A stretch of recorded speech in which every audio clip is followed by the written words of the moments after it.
All right, I'm going to call to order this Wednesday, April 8th, 2026 meeting of the City of Mountain View's Parks and Recreation Commission and Urban Forestry Board. Allison, will you please conduct the roll call? We have Commissioner Bryant, Yeah. Commissioner Davis, Here. Commissioner Sylvester, Vice Chair Summer, Here. and Chair Mitchner. Here. All right, our first agenda item is minutes approval. These are the minutes from the March 17th, 2026 meeting. Is there any public comment on those minutes?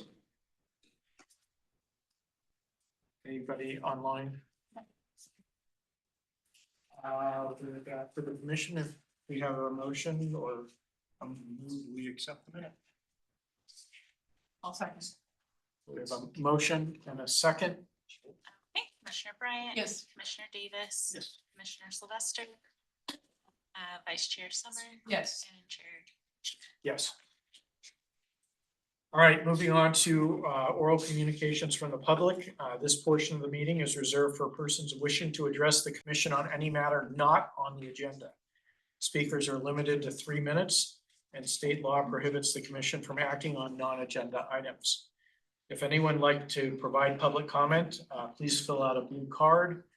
And for those online, please use the raise hand feature and Allison Flynn will recognize you.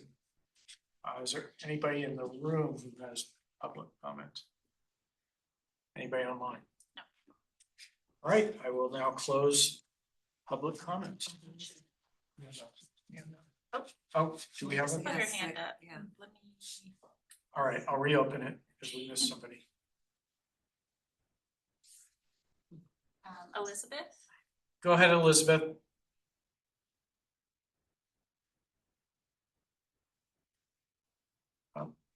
You muted.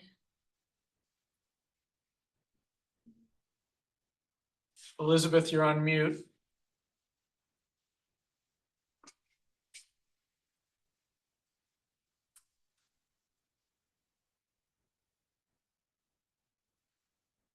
Elizabeth Brierly, do you have public comment? Go ahead, you're up if you have public comment.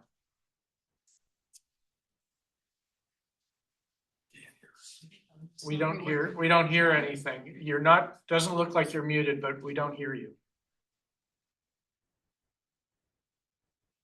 Now our hand is down. So.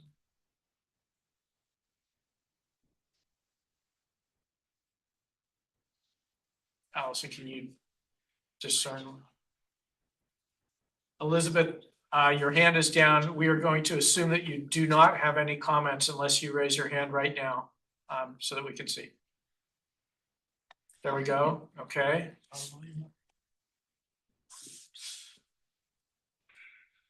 Go ahead, Elizabeth. It's like. And he dropped off. Maybe she's joining. I would say try and re-log in.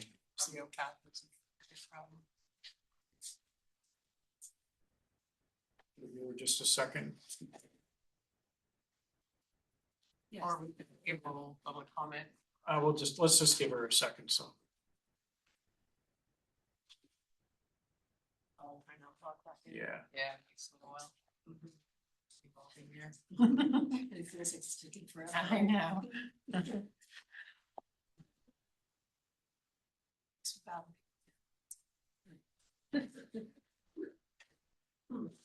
Did you type? Yeah.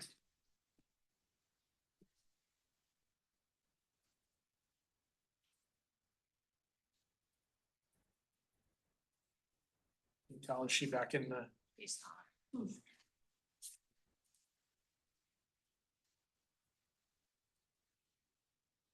Director Marchant, do you think that's sufficient time? We could table it and Yeah. come back to it at the end. Well, Yeah. table it till when? I mean, it could be. Well, rather than- she seems to be the only one who raised her hand, so. If she comes back. All right, anyway, we're gonna close public comment for You now. can say they can send a email to PRC. Yeah, Elizabeth, if you have a comment, please send an email to, was it prc@mountainview.gov, and it'll get distributed to all of us. Okay, We are now moving on to heritage tree appeals. The first one is a heritage tree appeal at 1145 Carver Place. That's you, or you? That's me. Okay, good. We are going to, I first want to introduce the two city attorneys who are here tonight. And since I think we have the Easy Street people here too, I won't reintroduce them later. I'll introduce everyone. So we have Assistant City Attorney Diana Fazzelli, who will be representing city staff. And we have Senior Assistant City Attorney Dave Wilgus, who will be representing the Urban Forestry Board. For this first appeal, just to sort of outline the process, we'll first have a staff report. The appellant will then have 10 minutes to speak. PRC will then have opportunity for questions of anybody. Then we'll have public comment. Then after that, staff will have 2 more minutes to speak to anything else that they want to discuss. The appellant will also then have 2 final minutes, and then it'll come back to the Urban Forestry Board for deliberation, a motion, and a vote. So I will now turn it over to Russell Hanson, the forestry manager, for the staff report on 1145 Carver Place. All right, thank you, commissioners. Again, Russell Hanson, Urban Forest Manager for Community Services Department. Here to present this evening, currently for 1145 Carver Place, a heritage tree appeal. When we get into the facts of the case, the tree in question is a large Sequoia sempervirens coast redwood, approximately 47 inches in diameter, 90 feet tall, and has about 20 feet of crown spread. On the application from the property owner, they listed that the tree is growing in close proximity to structures and causing damage, or will in the near future.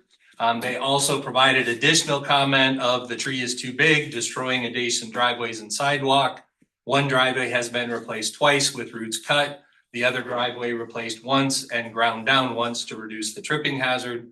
And then lastly, that the low branches had been cut in the recent wind. Multiple branches broke and were cut off. The tree was trimmed to reduce wind load because there is an unknown danger of failing. So that was the information that we were operating off of. When we visit the site in general, what I have here is representative pictures of the sidewalk as well as the driveway damage well, technically this driveway damage, the right side of the photo or right side photograph is the one for the property in question, 1145 Carver. As you can see, kind of along the edge of sidewalk where it joins to the driveway, there's a color differentiation. That color differentiation is because of the grinding that was done, that they appeared previously off of street views or otherwise it looked to be probably a 2 or a 3 inch max kind of lift. What they do is they come in with a large grinding wheel that can basically shave that down and make it less of a tripping hazard. There's no direct differential. And so that one was done in the recent past, I'll say, but there is some slight recurrence currently that there's still some additional lifting. But our belief is that the way that it was ground the first time is it was relatively short and steep. We feel like if they extend it back a little bit further, there still should be sufficient depth of concrete that allows to make that perfectly smooth and kind of eliminate the trip hazard. The photograph on the left that we're looking at is for the sidewalk damage that is currently present. The majority of that is actually located more in front of the adjacent property where the differential is, but there is damage to the sidewalk as well in front of the property in question. As the kind of owner had stated, you can see color differentiation again, which tells us that it's been replaced. Then subsequent to that, we see the grinding as well, where here in this case, you can see they actually did take it a little further back, where ultimately this may be a situation because concrete for the sidewalk is also a little bit thinner. It may actually need to be removed and replaced again. I'll say the one positive in that regard is that because it is the city sidewalk, that is something the city would absorb. That would not be property owner responsibility. So we would take responsibility for the sidewalk. They would simply address the driveway portion of it. So that's kind of what we're looking at in those photographs. This next one, the left-hand photograph, this is the neighbor's driveway. That ultimately had about a 4-inch differential on that one. That again, feeling is that likely can be ground, but it's getting a little bit more marginal.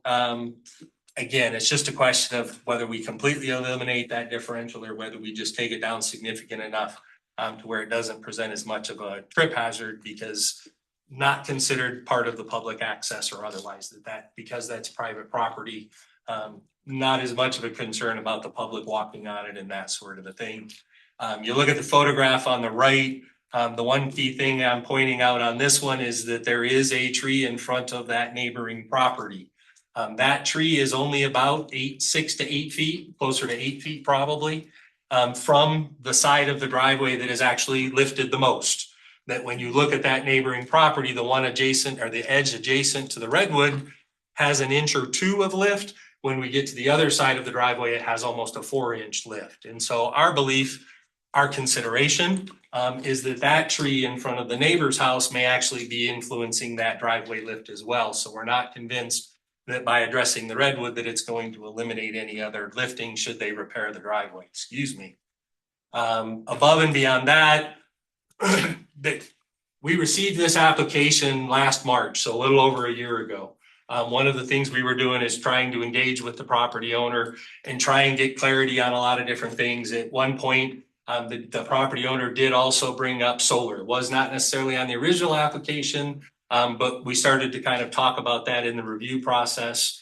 But ultimately, where we came with that one was that the house in its current design is really not conducive to solar installation. That the view that we have on the screen here is the southern exposure. So that garage door is facing south. That's the primary location that we typically try and see from solar because of the way that the sun drops in the horizon, et cetera. They will install them on the east and west, but they always like to have that southern exposure because it's more productive, I'll say, during the winter months, that kind of a thing. And so ultimately, kind of having that conversation with the property owner as we moved through that through the summer, et cetera, property owner ultimately decided that that's kind of a bigger, longer term project, but that ultimately he didn't have anything that he could present to us in terms of current designs or otherwise estimates, that kind of a thing that would justify really giving full consideration to the solar. It's more of a thought for the future. So, again, we're willing to consider that as a change of condition should they decide to do solar in the future or otherwise. But given the current conditions, we kind of had reached that conclusion that we did not feel that it needed to be removed based off of condition. The tree is a little bit thin. As they mentioned, they did some thinning, pruning to it to improve the airflow. I would have liked, personally, my opinion would be to keep a little bit more of that, but I also understand when you're getting limbs failing, et cetera, sometimes it's difficult to decide which ones are creating the wind sail effect, that kind of a thing. And so knowing that it's a little bit thinner than normal, et cetera, we ultimately still didn't feel that the condition raised to that point where it required removal of the tree, both for the canopy condition as well as the roots, that we still felt like everything could be addressed through corrective pruning or other means. Again, didn't find that it could be done or could be removed or that removal was necessary to construct improvements. Need to slow down tonight. Because again, no official documentation, no building permits or anything else had been submitted. So that criteria wasn't met. Staff's evaluation also found that the tree didn't qualify under health and structure. Again, as I kind of talked about in the first one, it's marginal, it's not in great condition, but ultimately it's still in good enough condition. And there isn't anything hazardous that we identified that we felt that that would qualify. And then lastly, that we didn't really feel that it needed to be removed for good forestry practice because it didn't necessarily compete with any other trees or there weren't any other conflicts or otherwise that we felt really rose to that level. So ultimately it was staff's decision to go ahead and deny the removal of that tree. Thank you. All right, we'll now move on to the appellant who will have 10 minutes and I'm thinking it's Ted Reese, I want to say. Yeah. So go ahead if you want to use the Do you have any of my slides of? I We do have them, yes. I have them. Give me just a moment. Not of it. Yes. Our first motivation has to do with these minor issues like the sidewalks picking up. And the city didn't do any of that grinding. I did the grinding with the hand grinder. Takes a long time with a small hand grinder, but as it rises up, I go up there, spend some hours grinding the sidewalk. It's my feeling that the redwood tree is completely responsible for both driveways lifting. In my experience, my neighbor's got 2 coastal redwoods. And didn't lift up their driveway that much, but it ended up ruining my sewer line. And I believe the redwoods have the tendency to just drop their roots down a little bit and spread out as far as they can and suck up as much water as possible. These trees are noted for being the greatest growers in the world of any other tree. And the reason is because they evolved in this the other side of the mountains, coastal mountains here. Every day the fog comes in, hits those trees and rains down on the ground. They got all the water they want, and they just grow like hell and trying to go as fast as they can straight up. So they're a wonderful tree and good for carbon sequestration. Now my thinking about solar is that everybody's going to have solar. You can put up the slide now with the one with the Keeling curve.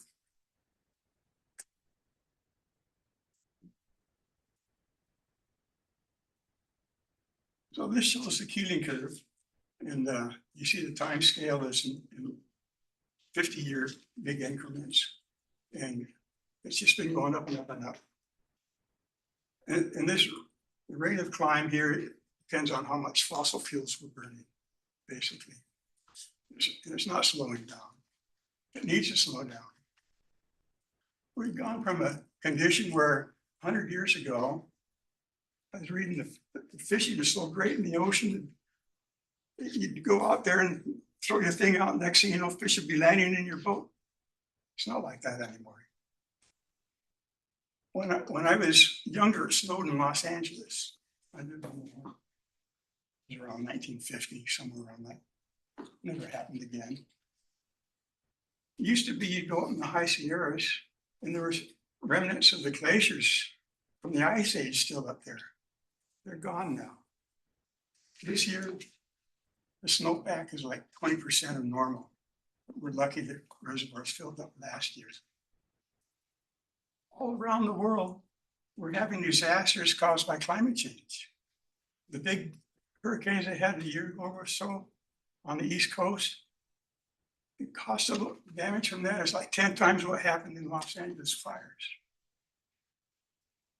The farmers are starting to have trouble growing food because the weather conditions are so unpredictable and come with severe droughts and floods and stuff. So it turns, my thinking is that people need to stop using gasoline. They have to stop using natural gas. And that's not easy. It's not cheap, but it needs to be done. That property we're talking about is a rental property in mine. Now, I believe that landlords have the responsibility to make their tenants carbon neutral. You can't expect the tenants to go try modifying the property. It's up to the landlords. I'm a landlord. It's my duty. Now, the redwood tree, it casts, you can see if you can pull up a picture that shows the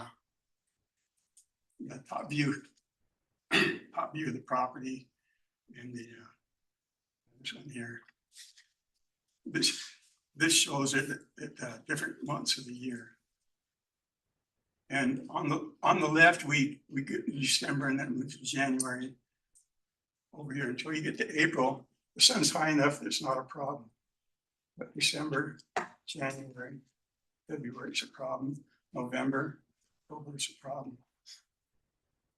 And that tree is directly south of this house that sweeps across the house midday. So there's no place on that roof you can put a roof without it being severely impacted by that shade of that tree. I developed a program to analyze the shade effects of everything around. And I think you can find that as curves with little bumps and bumps and stuff on it.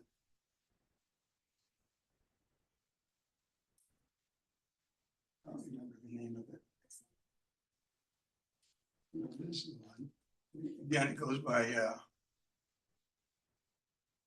by month, but also the 3 columns represent. What I did is I analyzed for the far back corner of the property. There's a little shed there. You put maybe 1 or 2 panels on it.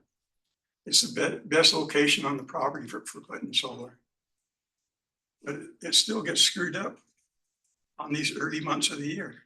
You know, once you get past April, the sun's high enough, everything's okay.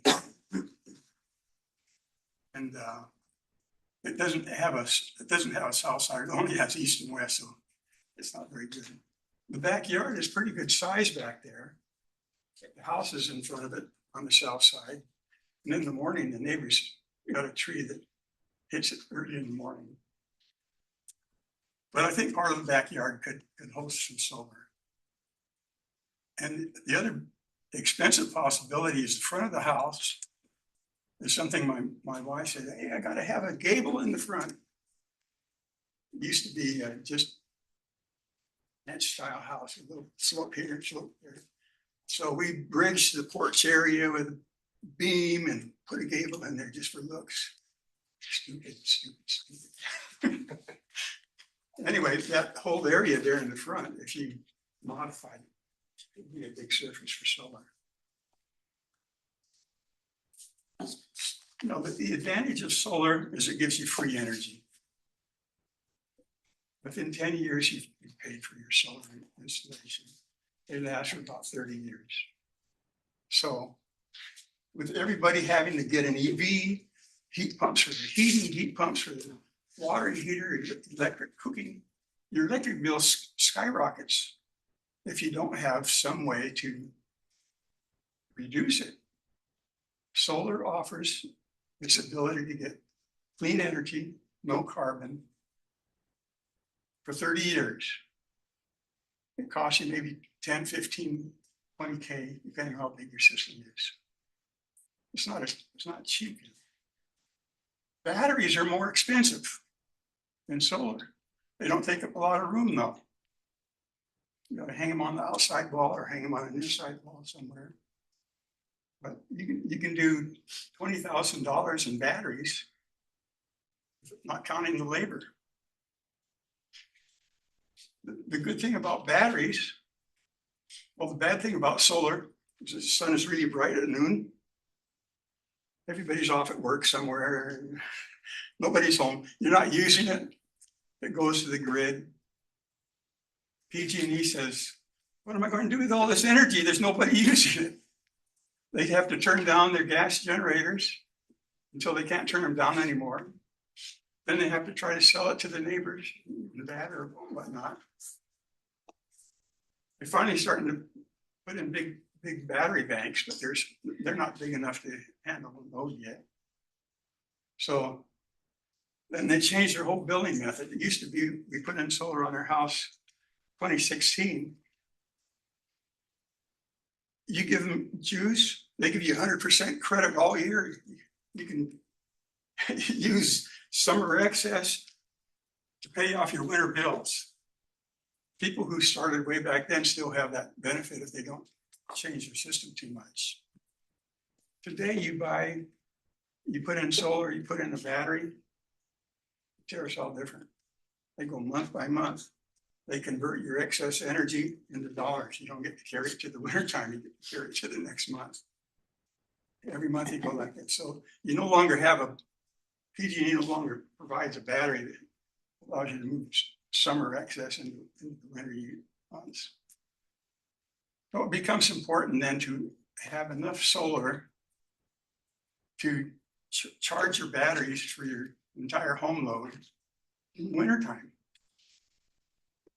In October, November, December, January, February. You need to get a lot more. And during all of those months, the sun's coming up low, it doesn't, it's up to 30 degrees, 40 degrees. I'm talking about degrees Fahrenheit, but elevation. So by April, it's clear, you know, everything's fine. So you get April, May, and June are good solar. But the winter half of the year sucks. So we sort of approached the end of, well, we hit the end of the 10 minutes. So Okay, if you just have maybe one last sentence or something like that. Yes. You'll have 2 minutes again later on. okay, so it's a bad house for solar. I agree with that. There are a few possibilities to get some. You can use the east side. The west side is really bad because you have the wrong slope. And it's partly north, instead of partly south. But the good thing about batteries is you don't have to have solar. You can get batteries now, and what PG&E does is they'll charge you 38 cents a kilowatt hour between midnight and 3 o'clock in the afternoon. And if you buy energy Yeah, after we need to, okay, this is my last statement. one Time statement, to because you will have raise- 2 minutes He's more gonna later on. have 2 more minutes. It so jumps we up to 60 cents after 3 o'clock, so you can get a battery and you save a little bit of money. And if you charge during after 9 o'clock, 9, 10, 11, 12, 1, 2, 3 o'clock. I'm sorry, the Okay, time, yeah, the we're done, time we're is- done. You'll have 2 more Please, minutes. yeah, to- please, to if you could, finish, yeah. Your So that's Your it. time, your time is, up. your time That's it, is, basically, the trees, the time is up. okay, trees too high. We'll come back. You'll have another chance. Too big. Okay, now we'll take ERC questions. If you have questions of staff or the appellant. Anybody? Mr. Davis. Russell or Lisa, I believe there was also a Fraxness that was part of the original application. And I think when I visited the site, that's gone, and it looked like a pretty big tree, Correct. like really big. Would that have had any influence on the concrete lifting? Absolutely, it had the potential as well, that it was a little further than the neighbor's tree from their driveway. This one, I'm gonna say, was closer to 12 feet or so.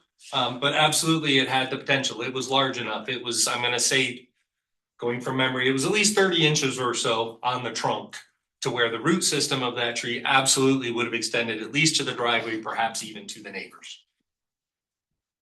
And that tree was in bad shape. Correct, yeah. It was Modesto ash. It had had several previous limb failures, ultimately was already in a state of decline that we felt it was appropriate to allow for removal of that. Thank you. Any other questions? Go ahead. One question for staff and one quick question for the appellant.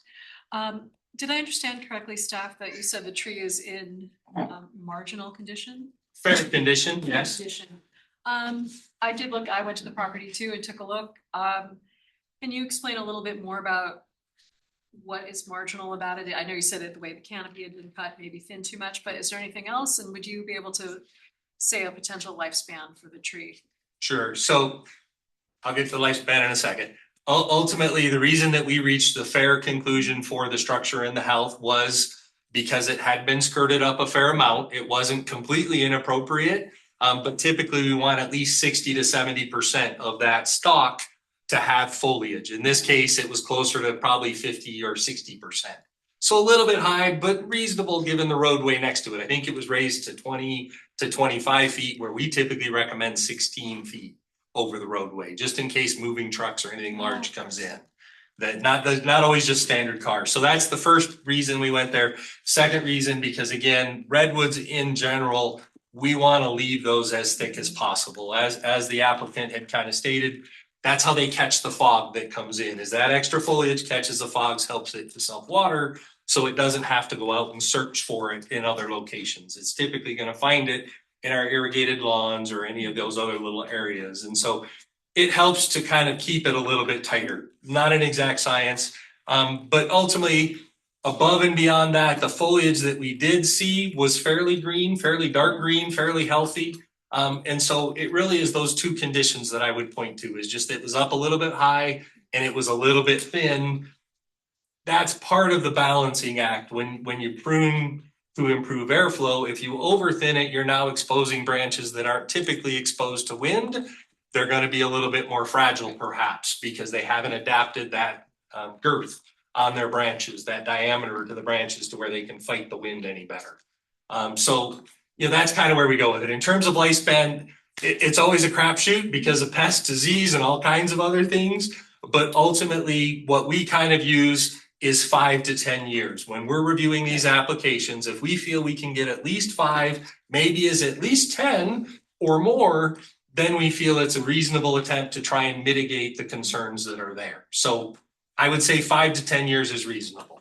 Thank you. That's extremely informative. Thank you. And the quick question for the appellant, Mr. Reese, thank you for a very thorough presentation. I really appreciated what you had to say about climate change and fossil fuel and the trade-off with tree canopy.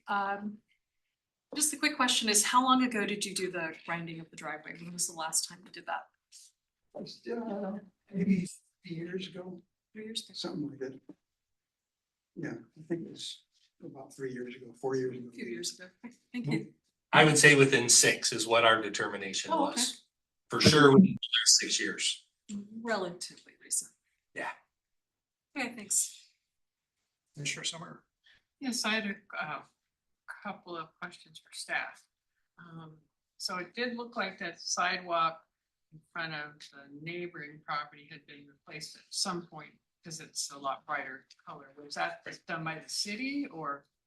I'm going to assume so. Again, in this case, for the adjacent property, he chose to do it himself, but the city absolutely is responsible for it and will do it.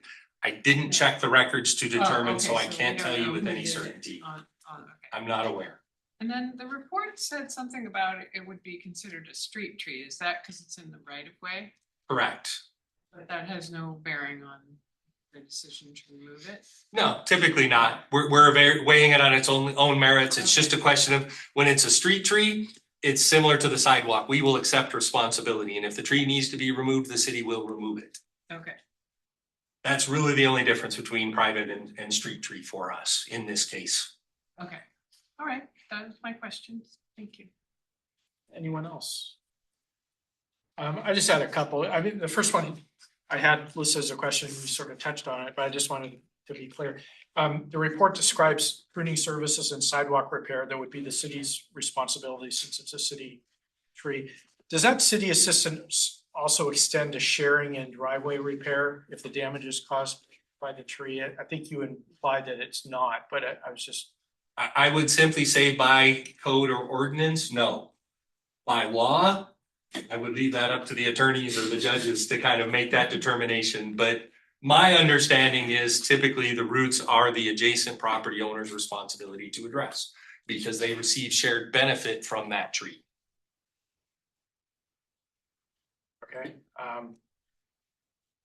The other one is partly for this, but it's partly just for my general knowledge. You know, sometimes in the staff reports, there's wording to the effect of, you know, once the driveway is removed, and sometimes it's a sidewalk, staff can better evaluate root systems or root removals to see if they're necessary. So just for my general knowledge, in practice, how does that happen? I mean, would staff come out immediately to assess something? Would there be a city appointment that's coordinated with the driveway demolition? Because otherwise, you know, the homeowner is sort of in a limbo period with a torn up driveway waiting for someone to come. How do you? So the two different scenarios you kind of discussed, sidewalks, I'll talk about first. Because typically, again, that's going to be the city that takes responsibility and is willing to cover that cost. And it can be significant. So as long as the owner knows it, they're typically going to let the city do it. In those cases, yes, the city crews are absolutely aware that when they remove that, they should be calling us if they have concerns about what needs to be removed or otherwise. When it comes to the driveway, it's a similar situation where typically if we get into a situation like this with the owners having a conversation about wanting to remove and we're encouraging to, you know, try and mitigate, try to address it first, that is exactly what we tell them is find your contractor, get it scheduled, and then give us, 24 to 72 hours notice. But typically even same day, if they were to call us up and say, hey, we removed all this, we see all these roots, can you come out and look at it? Typically, we're gonna be able to do it same day, but for certain by the second day, within 24 hours of the call, we would go out, take a look at it and give them some advice as to whether we think it's appropriate to root prune or otherwise, and if it is excessive, because we do run into those where we run across 12-inch, 18-inch roots, where we get very concerned. In those cases, we typically will make a judgment call as well as to go ahead and proceed, cut the root, do what you need to. We just know we need to make it a priority to get back and remove the tree, not to leave it for an extended period because of concern for fall over or otherwise. But yeah, we typically try to coordinate 24 to 72 hours notice, we can help out. Thanks. One last check for any other follow-up questions. Okay, all right, we'll now move on to public comment. Are there any members of the public who would like to comment? We have Elizabeth raising her hand again. All right, Elizabeth.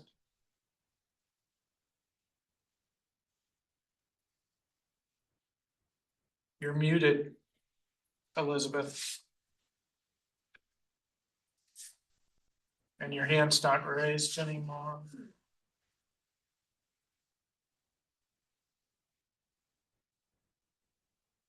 Elizabeth, are you there?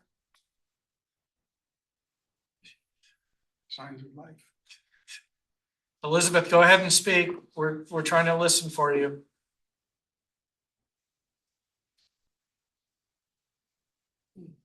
I don't think she was here also when you mentioned the emailing for comment. Yeah, Elizabeth, just so you can hear, we're having a tough time getting you to communicate, but I want to make sure that you know that there's also an option. If you email your comments to prc@mountainview.gov, they'll get distributed to the full commission. So you have that option as well, but we're going to move on because it doesn't seem like we're successful in hearing you. Okay.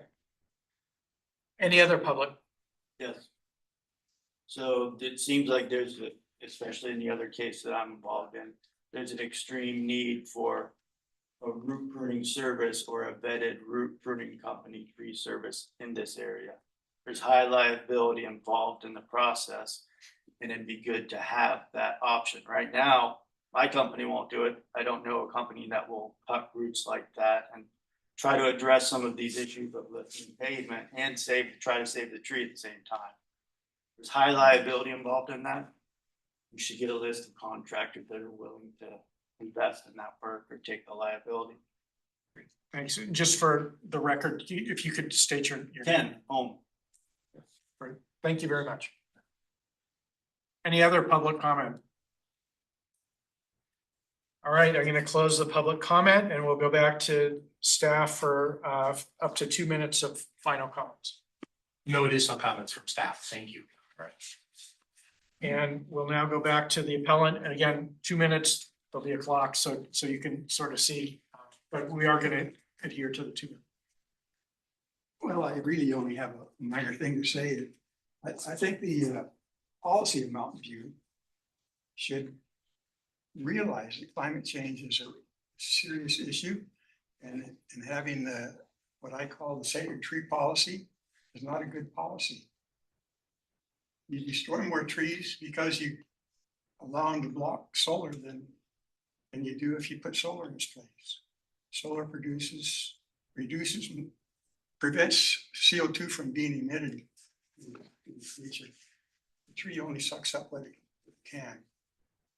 Estimates using AI on the computer said the need is about a 10 kilowatt system to balance the needs in the future, like your EVs and all of the other electrical stuff, would save about twice as much carbon as the tree sequesters. And the tree only does that if you water it. And right now, we don't want to water our yards, right? It's been forbidden to water put grass and water it.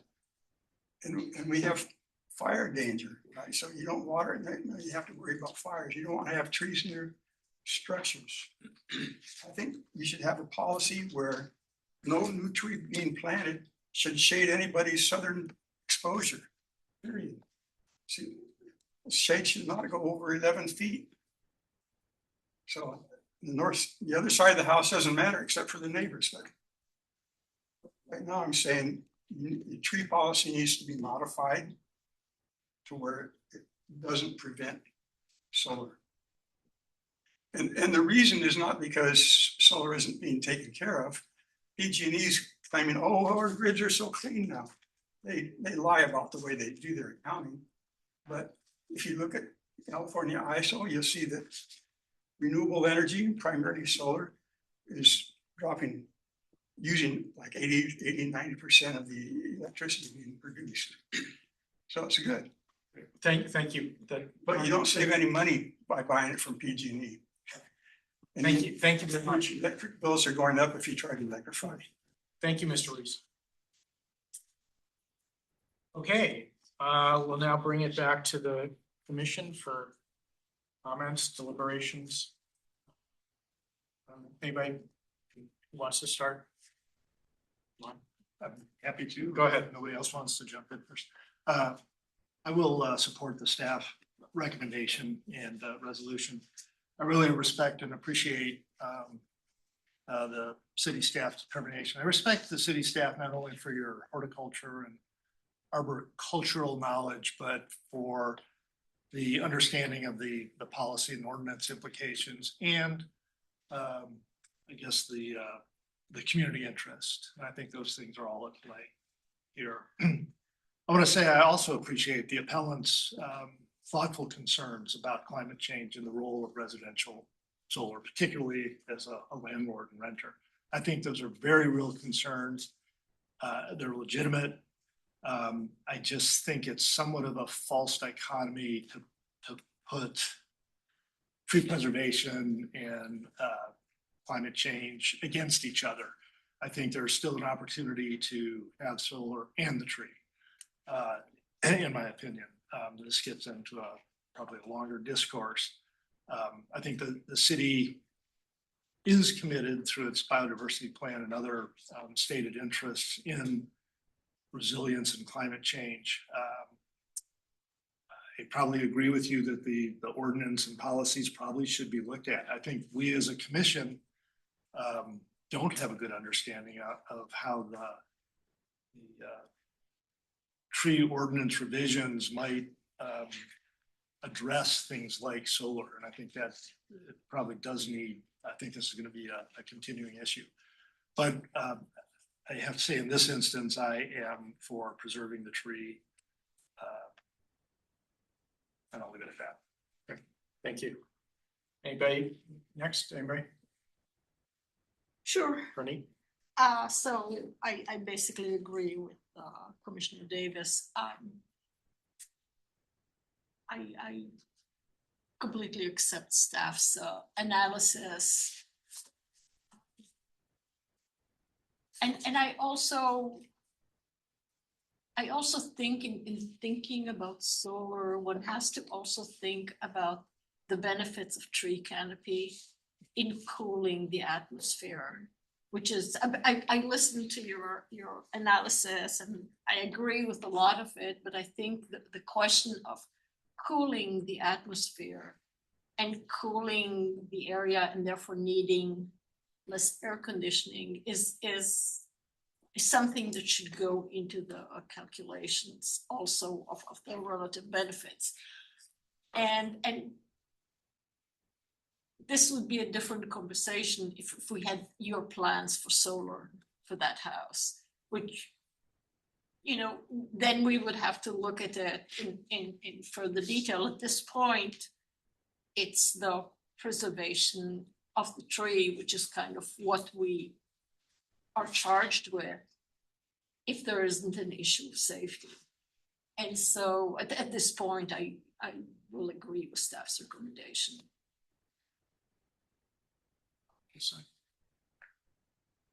Quickly, I agree with staff's recommendation as well. also iterate of what everyone has already said. I really appreciate the thoughtful analysis about climate and fossil fuel and the importance of trees. I do think that the tree does provide some afternoon shade in the summer. That's probably helpful keeping cooling. Aesthetically, it's a beautiful tree. I do think, and it was mentioned in the staff report, that if there's a future solar feasibility study, we could take another look at this. And I think also as the tree ages in the next 5 to 10 years, again, we can come back and look at it too. That's it. Mr. Summer? Thank you. Yes, I think I agree with everything I've heard from my fellow commissioners tonight. I listened carefully to the applicant's case for removal, and I learned a lot from you in terms of solar energy. I think that, however, I'm not seeing anything in the city's current ordinance that would allow me to fine for removal of the trees. Unfortunately, this group isn't the one that makes the policy decisions. That would be the city council. And I do believe that the upcoming Park and Rec strategic plan, either that or the urban forestry plan, both call for the review and revision, potential revision of the city's tree policy. And, you know, we all look forward to that time, and maybe you'll be able to share some of your knowledge at that moment. But I will support the staff's recommendation to retain the trees and deny the appeal. So I guess it comes to me, again, you know, I'll agree with mostly what others have said. I think it's a nice looking tree. It's mature enough that it stands out in the immediate neighborhood, which is another factor that we often take into account. I think there's a bit of uplifting of the driveway and the sidewalk, but in comparison with other tree situations we've seen, the lifting isn't substantial in this case, especially for a tree of this size. You know, I thought that the shaving of the driveway at the sidewalk merge should definitely dampen the bump. You know, I agree that mitigation measures are possible. And further, since this is categorized as a street tree, the city of Mountain View will actually do a lot of the maintenance work at no cost to the owner. So for us, you know, it comes back, we're sort of bound to follow the city code. And 3235, the Urban Forestry Board is charged with rendering decisions with the emphasis on the intent to preserve heritage trees. So in this case, you know, I just don't feel that the removal criteria have been met. So I'll be siding with denying the appeal and upholding the staff decision. But a couple of things, you know, as has been noted, if rooftop solar becomes a realistic and approved option, you know, then that's a change in circumstance and a new application could be filed at that time. You know, almost the entirety of the argument was related to solar but there's not a solar plan. So that's not something that we can consider right now. I also thought, I just want to say, your analysis was really thoughtful. I really appreciate it. I thought that the comparison of, you did a comparison of carbon dioxide absorption by the tree versus savings from household solar. I thought that was interesting, but as Commissioner Summer mentioned, you know, that's a sort of a policy discussion and decision that's not in our current purview right now. So I'll also be siding with denying the appeal, but I really appreciate your thoughtful. I mean, it's insightful and you spent a lot of time on it, and I appreciate that.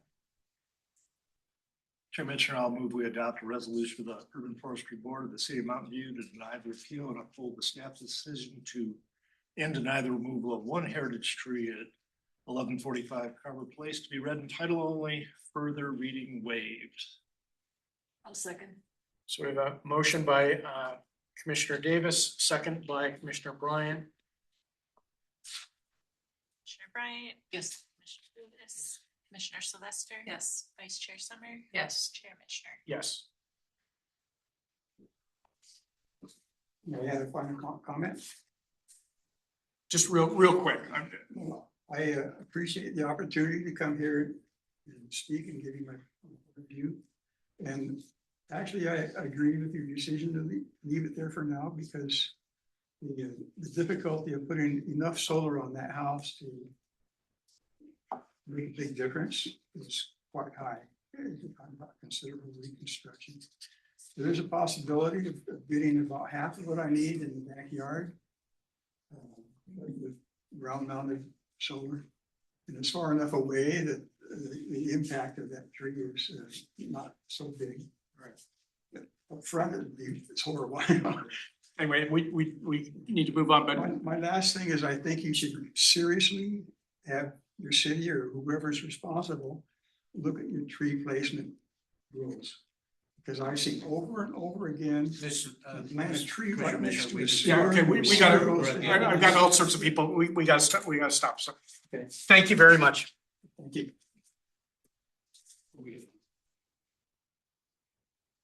Okay, we are now gonna move on to. Thank you, Mr. Reese. We're gonna now move on to 139 Easy Street. I will not reintroduce the city attorneys. Since everybody was present at that time. It'll be the order. There'll be a staff report. The appellant will have 10 minutes. If the appellant, are you Blake Freeman? I am Blake. Okay. I was just gonna say, if the homeowner is also here, or the homeowner association, you could delegate some of your 10 minutes to them, but I don't know if they're here, but they would be part of your time. Then PRC will have questions. There'll be public comment. Staff will have 2 more minutes. And the appellant will then have 2 minutes, and then it'll come back to PRC. And again, in your final 2 minutes, you can delegate some of that time to others if you choose. Okay, and as you saw, I'm gonna try to do a better job of sticking to the time, so there'll be a clock on there, and if you could No problem. Okay, so we're gonna start with the staff report, and it'll be Russell Hanson again, our forestry staff first. No worries.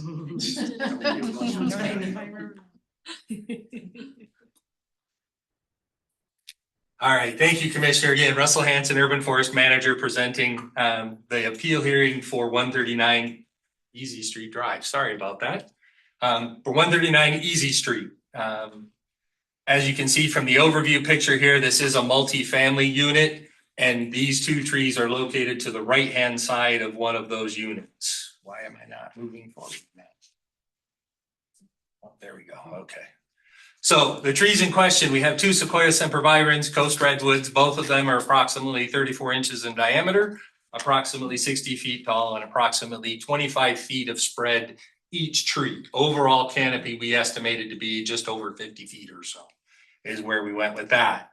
In terms of the application itself, the applicant listed that the tree is growing in close proximity to the structures and causing damage or will in the near future. And they had an additional note that said that the trees had caused approximately $20,000 in damage to the adjacent building foundation. So those were the factors that we were considering. When we look at the trees, the left-hand photograph that we have here, again, overall feeling was trees were generally good health, good structure, no real significant decline in the upper canopies. Again, skirted up a little bit, but ultimately that's to clear the building. It's understandable. They have some additional screening from that building. And so that isn't as impactful, I will say, in terms of kind of raising it up perhaps a little bit higher. But the trees were also offset a little bit in terms of the foundation of the building to where the trees are actually located. That's evidenced in the photograph to the right. You can see the tree number 1 is the one closest to the camera. It was located, we put it at about 15 feet from the structure, and then 6.5 feet from the edge of the retaining wall, which you can just barely see above that first row of hedges there. There's a little piece of concrete. You can see that's that very first retaining wall. There is one on the additional side or on the other side as well. When you look at it from the street view again, you can see in the picture to the left that there are significant surface roots that are present in that. I'll call it a planter because we have the 2 retaining walls on either side. that ultimately there are some significant surface roots in that area. Ultimately, not real sure as to why, but absolutely the watering, having water available at the top or otherwise throughout the soils will sometimes cause them to lay more roots towards the surface, et cetera, just because they need air just as much as they need water. And so if they're perhaps oversaturated or otherwise, that could be problematic. In this case, we don't really think it was oversaturated, but we do feel like it was very moist. There was standing water, at least one of the visits that we had. So might be a contributing factor. The picture on the right is along that retaining wall. Again, you can see there are absolutely some surface roots that have gone underneath that retaining wall and are running through that planting strip that has the small hedge or otherwise kind of between the walkway and that retaining wall. And so that's representative of that. Some additional surface roots are present. That picture to the left is the actual door stoop or that landing for coming out of the residence there. You can see both in the one on the left where it's a little bit closer as well as the one on the right. You can see at least 2 or 3, I'll say 3 to 4 inch, maybe 5 inch on one of them, large roots that are going underneath that landing.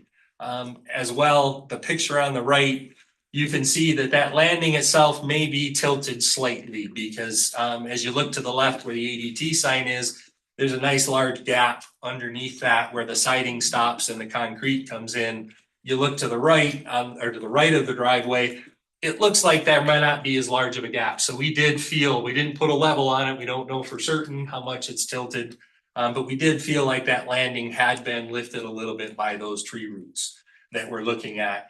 As well, the root or the cracking of where that landing comes down and joins the walkway, you can see that real common, happens at score joints or at these little kind of areas. So I won't say it's too problematic or otherwise, but again, maybe symptomatic or maybe a sign that actually has lifted or otherwise been displaced slightly. So this picture or these 2 pictures here show that walkway has been replaced or at least refurbished because of some of that same tilting or some of those same concerns.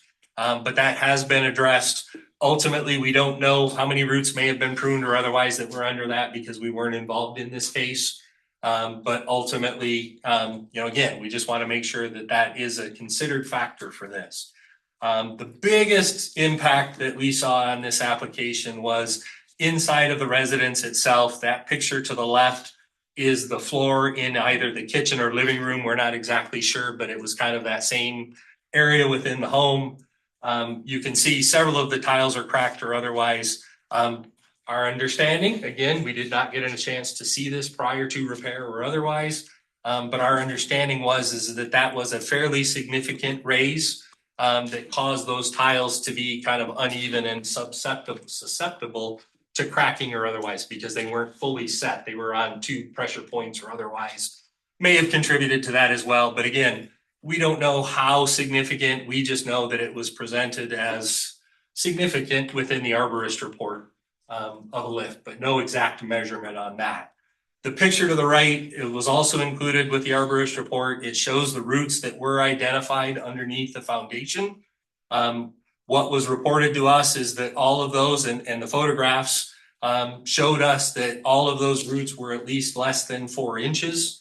So they weren't too significant. What we interpreted that to be is that those were what I will call seeker roots, where ultimately those are the roots that just kind of continue to extend out and see if they can find additional water to support additional growth. That redwoods in general will have a fairly compact root system around the drip line of the tree, but they absolutely do, like any other tree, they will extend 1.5 to 2 times that distance, searching for water. And in this case, competing with the ground covers, the shrubs, et cetera, there may have been a need for that tree to identify some additional water sources. And so we don't dispute that it went underneath the foundation. What we're left kind of trying to interpret is how much the lift was compared to how much those roots are, and whether they are the only thing directly responsible or whether it could have been related to just natural concrete subsidence, poor foundation building, any number of other contributing factors there. We don't know because we don't have measurements on the lift. We didn't see these roots while they were exposed, et cetera. we're left to interpret what we've been given in the arborist report or otherwise. And so in this case, in the arborist report, that's the other thing that we used, is in the arborist report itself that was presented to the property owner from their own arborist, is it provided three alternative methods or three methods for trying to mitigate or address this issue. First one was root pruning. It talks about trying to do that, but that there's no guarantee that that will eliminate the problem, but it will allow for preservation, et cetera, and that is ultimately the decision of the HOA or the property owners to kind of weigh that in there.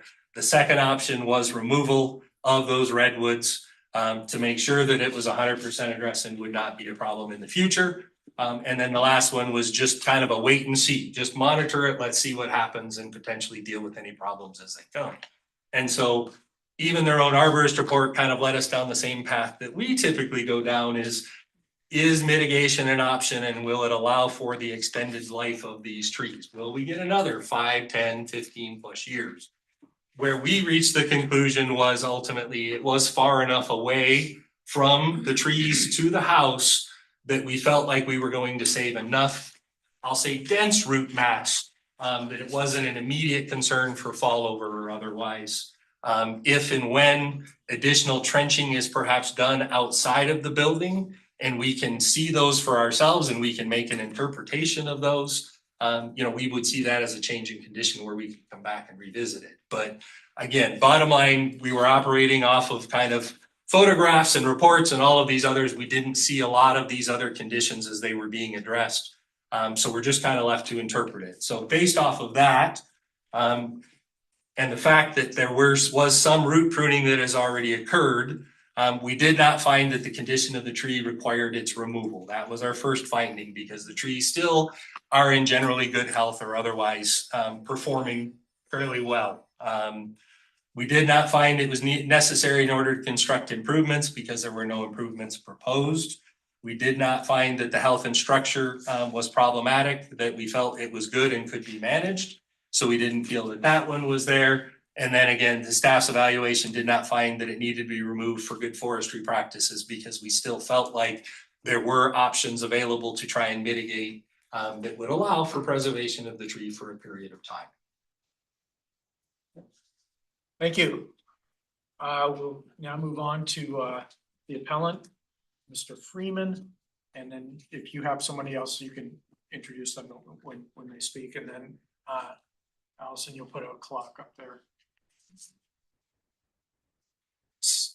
My turn? Yeah, go ahead. So I'm Blake Freeman. This is Jason Lynn. the homeowner and of 139 Easy Street. That's the address in question. This is Ken Ohm from Bay Area Tree Specialist. He wrote the report and he managed the excavation and the root removal inside the unit. And so first of all, I emailed our slides to y'all late. Okay, so you've got them. Oh, great. You've got our presentation. All right. So this matches what you have on paper. So my first goal here is to just kind of set the stage, give you all the big picture so you understand how the different pieces interconnect. But so you can see here, this is a scene from Easy Street, and the trees in question are redwood number 1 and number 2. Despite what Russell said, they're actually 9 feet and 11 feet from the unit. And Jason measured that himself. And I also measured it. So they're very, very close to the unit. And, sidebar for a second, but the problem here, folks, is that this place was built in 1985, so it's 41 years old. And you know how developers are. They put in a whole bunch of trees to make the place look pretty. And when they put the trees in, they probably put in, some 6 or 8 foot redwood trees, which looked really nice at the time. But the problem is they planted a lot of them very, very close to the building. And I mean, there's even worse examples than this on the property, but these are the trees that are causing the most damage. And I can say that from personal experience because I have a townhouse in Mountain View.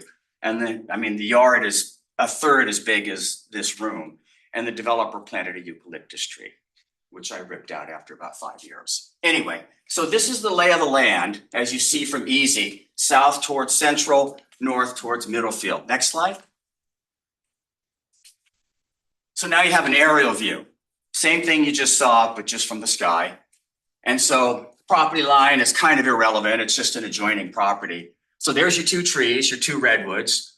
And again, the distance from the unit. And the blue oval is where damage occurred. And the damage is significant. If you look in your kit, and maybe we'll get to a page later, you'll see there's damage at the entrance, there's damage in the living room, and there's damage in the kitchen. The kitchen is up here where the vents are. It's a long way from the trees. And when I first saw it, and I saw this with my own eyes, and so did Ken, and I couldn't believe it. That broken tile that Russell put up a few minutes ago, the kitchen was a wreck. The tile was all broken up. It was like a jigsaw puzzle that somebody had, turned the box over and just dumped the pieces. So I couldn't believe it. But then Ken came in. And so I want to make a point here. There's no question in our minds, Ken and mine, and anybody who saw it firsthand, that the damage was caused by these two redwood trees, and because there's no other trees that could possibly cause the damage. Ready for the next slide? And so drilling down a little more deeply. So here is some trees near the front driveway and the pathway, which by the way is not a concern of ours.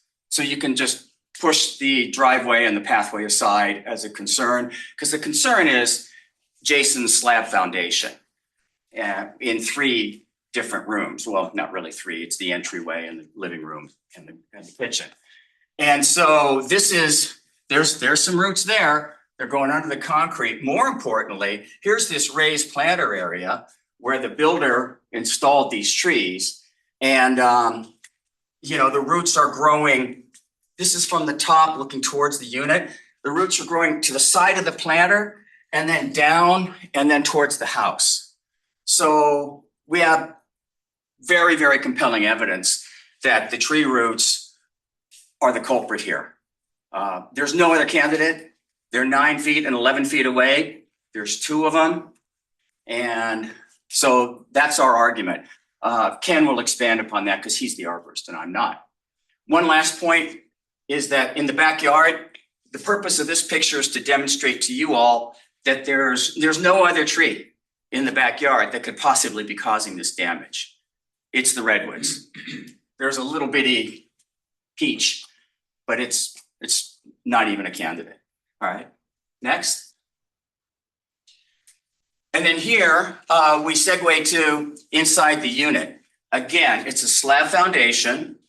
And Jason recently bought the unit, but the previous owner did these repairs knowing that, oh my gosh, I can't sell my house in the condition it's in. And so she was obviously prudent enough to, basically she had to demo the living room and demo the kitchen so that Ken and his team could come in and do this excavation and find the roots. And I would encourage you all to look to pages 20 and 21 to really see the evidence. And then page 4 is a summary slide showing all of the living room and the kitchen together. But 21 and 22, 20 and 21 give you a really, really good idea of the problem. So I know we've got limited time here. I'll close with a couple of points. The trees are nice. They're great. Nobody wants to remove 2 60-foot redwood trees that are in very good health. Problem is, Jason just bought a $2 million home and the trees are wreaking havoc on the foundation. And the solution, as you saw, they're very limited. I mean, Russell just ticked them off. Number 1 is cut the roots. Ken will speak to that and why that's a problem, because it comes with a ton of risk. Number 2 is remove the trees. That's what we're hoping you will decide to agree to So tonight. just a time check, you got 3 minutes, so. if other Okay, people are gonna I'll hand it off to Ken. Number 3 is to do nothing.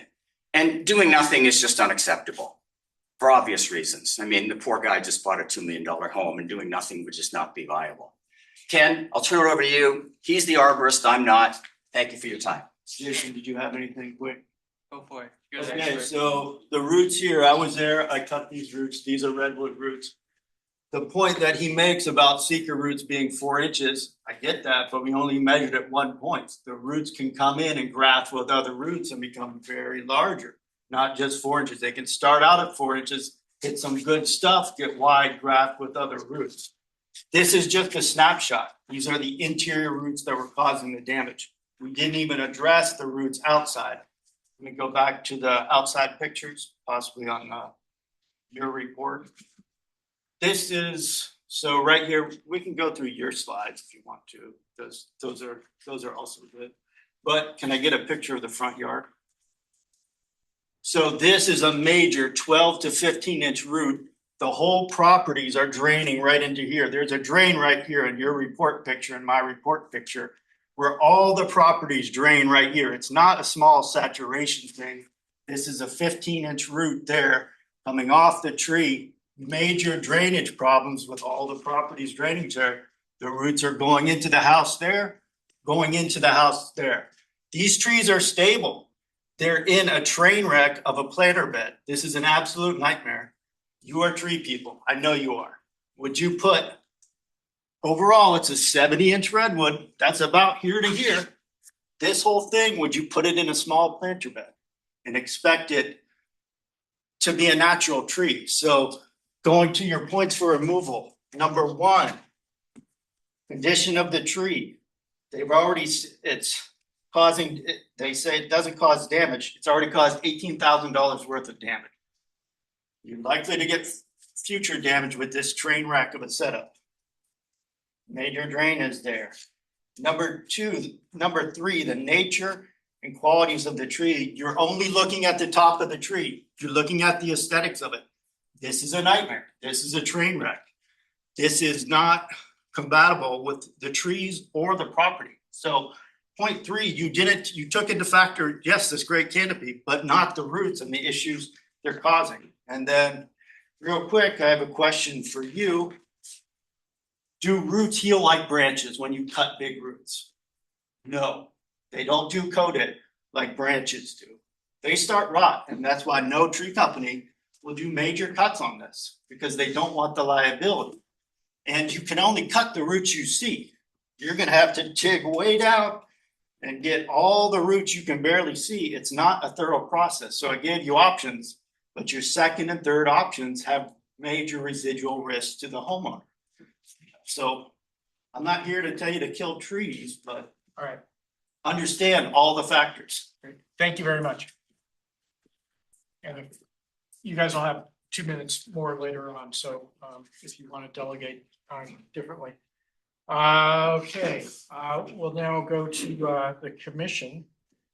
Are there any questions of anybody? I'll maybe turn this way first this time. Mr. Summer, do you want to? Sure. I have a couple questions. Thank you. I first a question for staff. Russell, what do you think about the spacing of those 2 trees? Do you think they're too close, and would that affect the root growth? I will say too close is a subjective measurement. Because ultimately in the forest, redwoods grow in very close proximity. And so too close is just, I'll say subjective, and I would say no, they're not too close.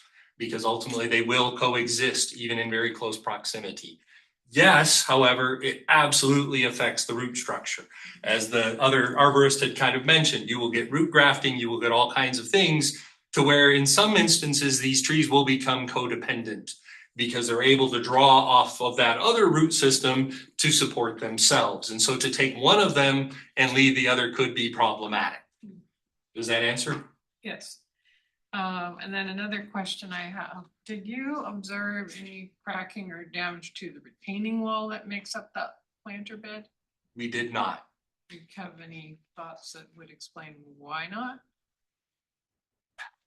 Ultimately, I would say luck is the biggest factor. Again, I kind of agree with the other arborist in that long-term sustainability in a very tight planting space like that is going to be difficult. But I think what's benefited it is that ultimately there is no sealed bottom. And so those roots were able to get down underneath that wall and continue to spread.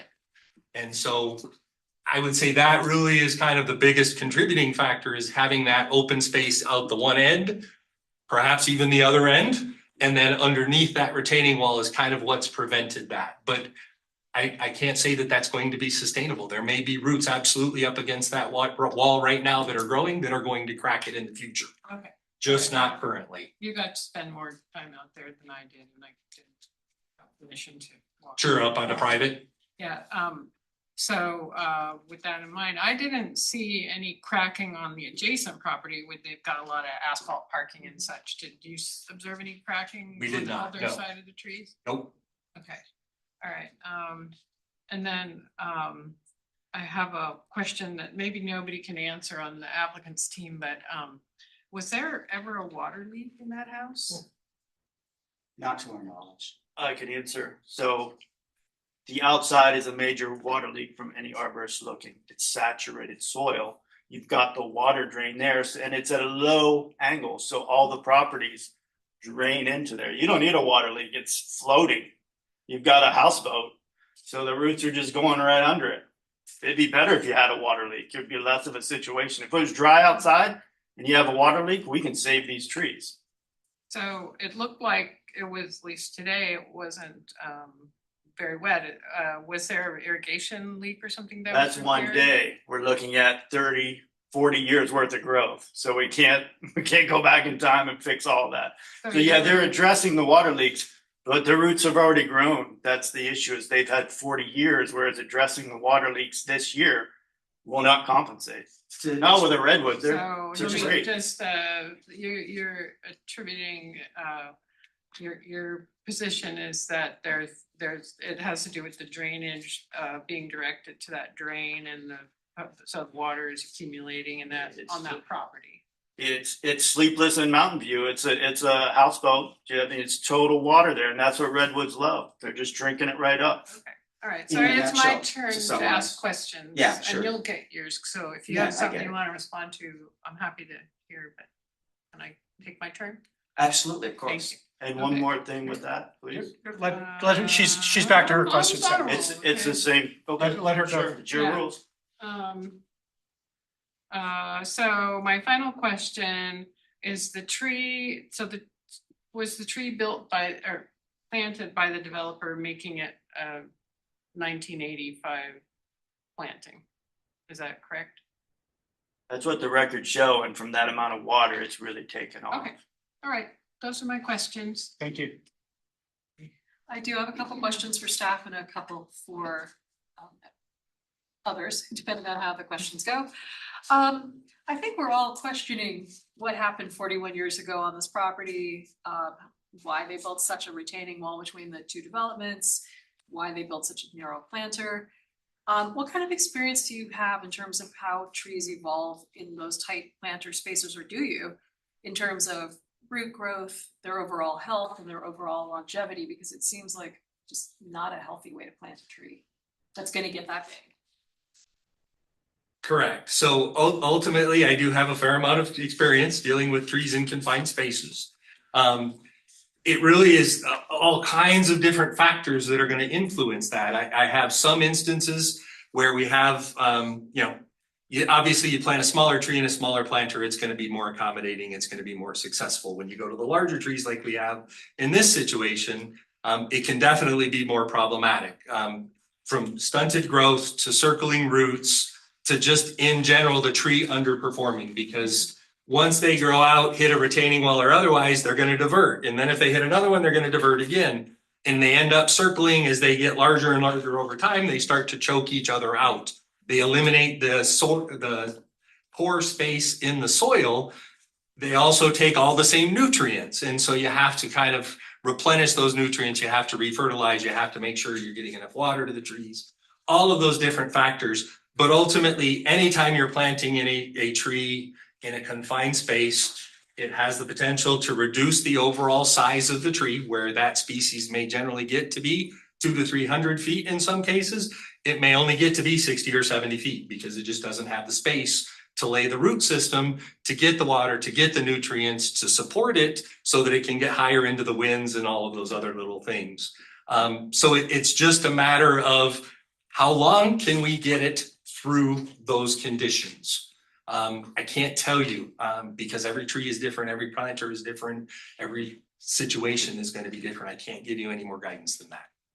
Okay, thank you. There's no evidence of that root circling that we could see. We did not do any significant excavations to where we could determine that, but no, right around the root collar, we did not find any circling roots. Okay, thank you. And one of the solutions suggested was extensive root pruning to help, or even trenching, which we didn't talk too much about. It sounds like it's so extensive, it might impact the health or the stability of the tree. Any insight on how much is needed? Sure. So what our recommendation would be is to come in between the walkway and the unit itself. There was a small planter there. Obviously, there's plants, everything else that may have to be sacrificed to accomplish this. But what that would be our recommendation is pick a spot, 12 inches to 24 inches away from the foundation and do either a hydro excavation or an air spade excavation that allows you to remove all of the soils and everything else, the rocks, etc., while maintaining those roots in place. You're able to kind of work around those.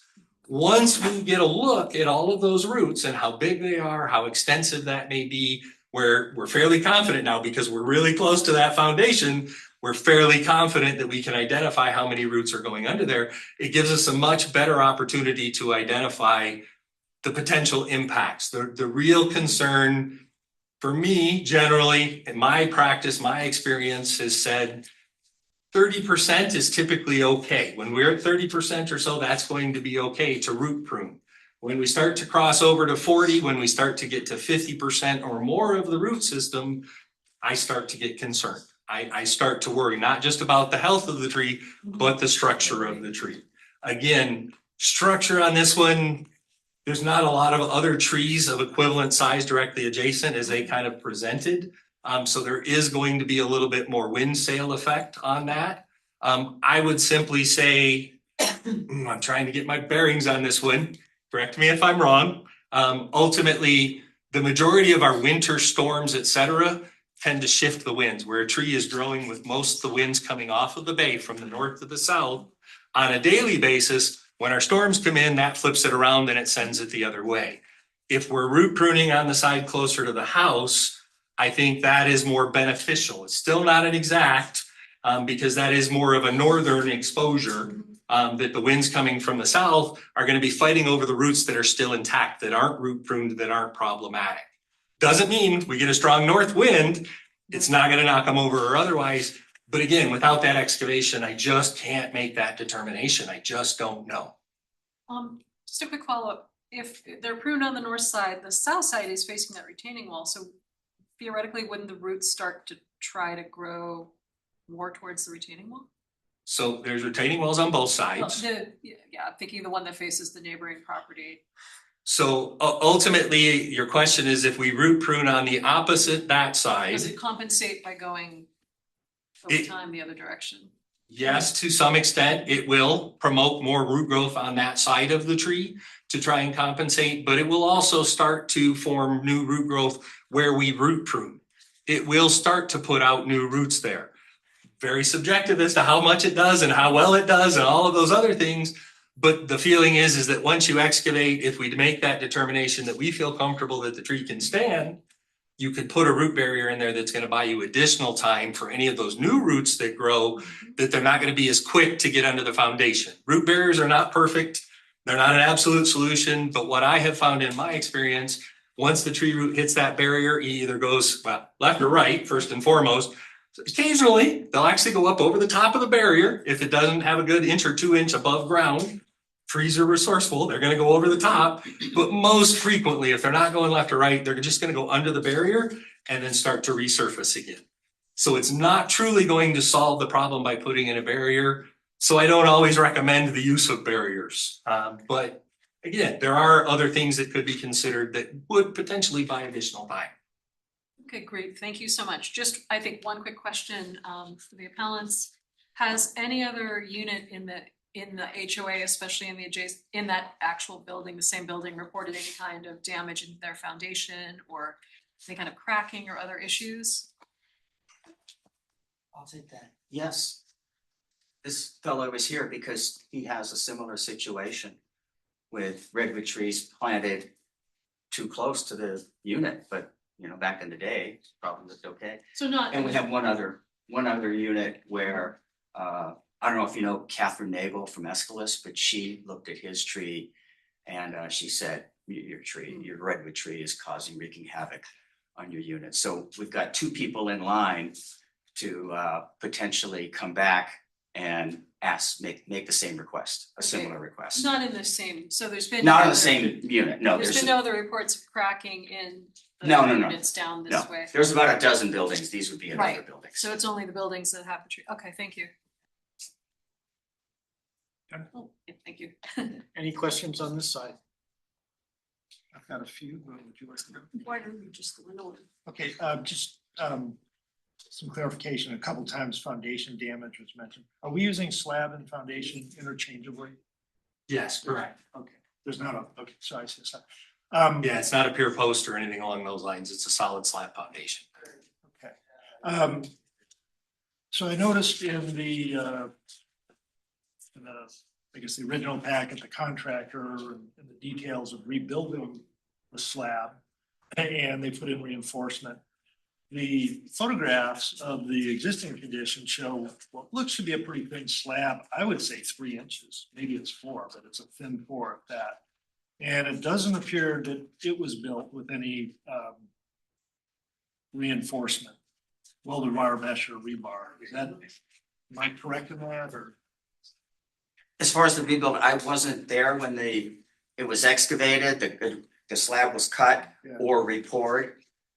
So I don't know. My guess would These be, pictures that show the cut, my guess would be 4 inches. Whether you reinforce it, I don't know. yeah, it doesn't Ken, look you like know? it. I don't see pictures of rebar in there. I didn't see it in the pieces of concrete. I can't comment 100%, but what you're saying, yes, I didn't see the rebar in it. But the replacement slab is reinforced. I wasn't there for that part of it. Now, the receipt. It should be up for They're being code. charged for it, so I hope it's So, yeah. reinforced. We hope we got our money's worth. So I would assume reinforced concrete would hold up better than unreinforced concrete. Potentially. Potentially. Was there any kind of geotechnical information available? You mean like resistograph, sonar, what do you? Soil So in my reports. own experience, with my own house with expansive clay soils and water is the primary cause for this kind of damage. So this is really a drainage and water issue as much as it is a tree issue. And I would hope that somebody did the geotechnical work and came up with the appropriate suggestions of some pump, drain, things like that, because it looks to me like that's a real issue here. All the pictures with the tape measure on them show 3-4 inch roots. Did you see any evidence of this bundled root balls or? You can Where he see, was talking about him rejoining and grafting and so Yeah, forth? Yeah. No, again, we were not present for any of the excavation or otherwise. Did you see the yes, tape pictures of those? yeah, we didn't, I cut some of those off. They were large pieces. And if you go to the picture in the report, you can see 3 roots coming together and starting to do that. In the report picture, you see 3 roots, and if they're each 4 inches, they've added up to 12 inches real quick from the entry point. And they made their way all the way to the kitchen. So, and we're only doing a snapshot. This is only a snapshot of what we could jackhammer, or what they jackhammered out. Could be much worse, especially in the garage. Can I give you some additional data? If it's an answer to that question. Yes, it is. So he's talking about the root. I'll talk about the concrete. When I went in there pre-excavation, the concrete floor was severely deflected. And we put a level on it. It was in the realm of 3 or 4 degrees.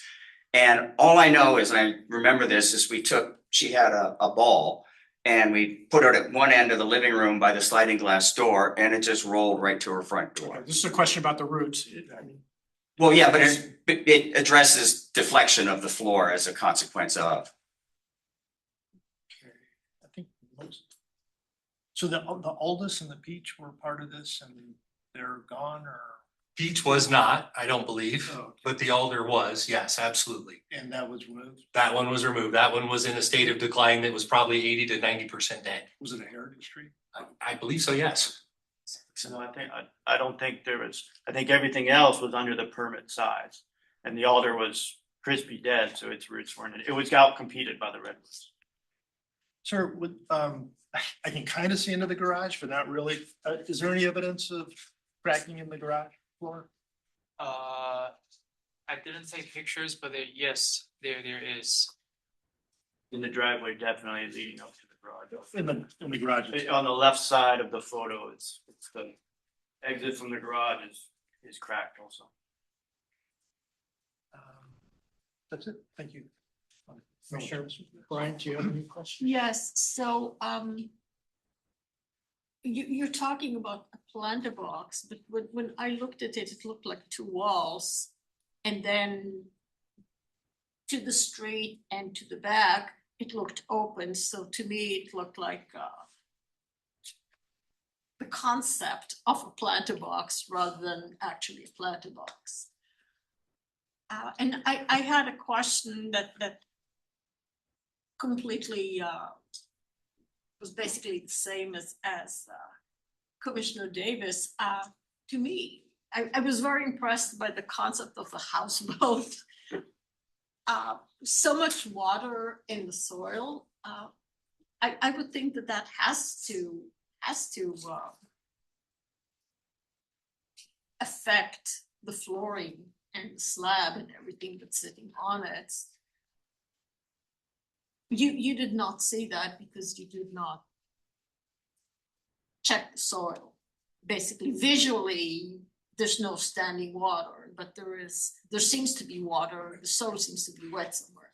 I would say when we visited the tree, there was never an instance where we saw large puddles or otherwise standing water, but there absolutely were smaller ones. Can't say that that's because irrigation ran an hour before we got there, or it ran a week before we got there. We just don't know. There was some very minor standing water when we visited the tree, is all I can tell. So I'm curious, was all this information about the roots and the damage to the kitchen floor, was that disclosed when the unit was bought? It was disclosed to us that HOA was in motion to file for permit to removal. And that looking at the receipt of the damage that was done, it was I felt confident that the removal would be successful. But you know, the board has to look at things holistically, so. So at this point, you have, your unit is okay, you don't have a kitchen floor that doesn't exist. Correct, because that was replaced back in August, I believe. Summer of 2025. So- She did $20,000 worth of work to basically address all the deflection issues. So it has been less than a year, and what I noticed was that by the planter, if you don't mind bringing up slide 1 of the entryway, you see the roots underneath the step already, and that the concrete step was lifting up already. In that same direction to Commissioner, your question earlier about the garage, that leads right to the garage, and that's where my electric panel is. That's where my main electrical line is and my sewage line is. So for me, I have a safety concern on that existing, what's left over of the roots. Thank you.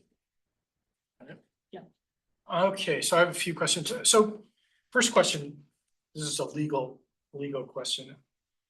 So the whole reasonable and conforming use is always kind of a nebulous concept to me. So I'm just. With the ability to have a level living room floor and a kitchen floor that's not subject to uplifting. Qualify as reasonable and conforming use of the property. Well, as far as the conforming use, I mean, that just means it complies with zoning regulations. Reasonable use of the property is just, can you use it and function in it? Because I think the remainder of that sentence has to do with in comparison with other similar properties or something. So I'm just, the staff report actually, I think there was a place where it said, that the roots were not necessarily the primary cause of the damage to the foundation. I realize it's speculation, but if it's not the roots, what might have caused the sort of described level of damage to Sure. the foundation? So ultimately where we go with that is similar to kind of what we've talked about, that the expansive soils that we have in the Bay Area that have clay, et cetera, will expand and contract over time. And sometimes that will lead to issues with foundations. Above and beyond that, I don't ever want to throw a contractor under the bus, but not everybody builds everything to spec or standard, and they will cut corners occasionally, and I can't say if that was the case here or not. But those would be the two primary other factors that I have run into. And I don't build a lot, but if there's no rebar, that would probably also be a problem. Just a question and I'll start with you, and then maybe I'll have the arborist also answer, Yeah, just to have. sure. If tree number 2 were removed, how might tree number 1 react? Would it remain healthy? Would its canopy grow to sort of fill some of the area that's currently filled by tree number 2? Because there is some overlap with the trees, and with the roots, would the roots from number 2 still be vibrant enough to support tree number? I'm sorry, would tree number 1's roots still be developed enough to support tree number 1 even if there was some intermingling of roots and stuff like that? Sure. So my general belief would be that yes, you could remove one and the other tree would survive and I don't want to say thrive, but ultimately I don't think it would be a big issue. That perhaps it would have some stress, it could have some other challenges in initial response. That really is dependent upon, here's the other challenge with this. You take that other tree down, how far are you going to grind it down? You can't leave it a stump because ultimately redwood trees will resprout. He'll have 20 trees instead of 2 trees. So the stump would have to be dealt with. Then it's a question of how deep are you going to get that to prevent the resprout without damaging too much of the other root system. But my general belief would be absolutely you could do that and that other tree would be okay. Absolutely the response would be it would take advantage of that additional space. It would grow bigger. It would grow more canopy, which would result in more root growth down at the bottom that ultimately is required to kind of feed all of that growth, et cetera. And so it might be counterproductive to take one because it may cause the other one to kind of accelerate and compensate. Even if you took the one that was further, if you left the one that was further away from the main part of the house, like tree number 1 is further from. Right, 11 feet according to theirs. Yeah, although it's 11 feet to probably the garage, not to the house. Not that I correct. don't worry about garages, but It's not living space. The corner of the porch. Where's all that work? Tree, redwood trees talk to each other. Yeah, absolutely. Through their root systems or otherwise, they take advantage of that and they do communicate. That's one of the things we've learned in the last 10 or 15 years. so I'll just go to Ken, Ken, do you have any further comments on one tree without the other or? like I said before, the root system, you put it in a 3-wall planter bed, so you confined it. It has 3 walls around it. 1 wall is cracked and buckling. They've grown under the other wall. The roots have fused together. So you might cut the tree, but you're not going to cut its roots. It's already fused together for 40, 50 years. So I don't see it as a long-term solution. Okay,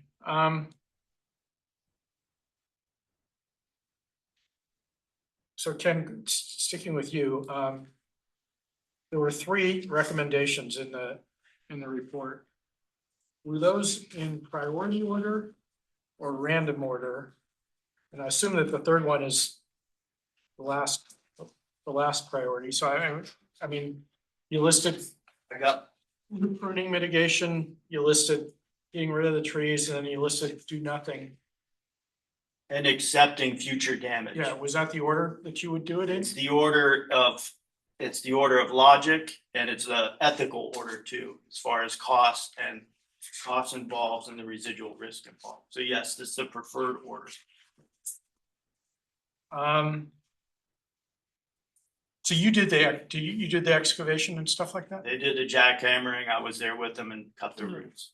Do you think you got it all? So to your note, as I said before, it's just a spot check of the interior. It's coming around from the south and west side. We just did a check where the cracks were. To your case, we started where the cracks were, and that's where that straight line is. That's directly under the cracks. That's where the roots were lifting, which could be an inferior slab. I understand that point. That is it, but that's directly where the roots were. We started there because we wanted to just do that, and then it kept going and going. And we did the perimeter on the inside, but it's only a sample. Okay, thanks. Question for you. You described an excavation process. How much would something like that cost? It depends on the extent of it, but I'm going to estimate if we were to do along from the front of the garage, not counting the driveway, front of the garage to at least half, 3/4, if not all the way along the frontage of that home, along the trees.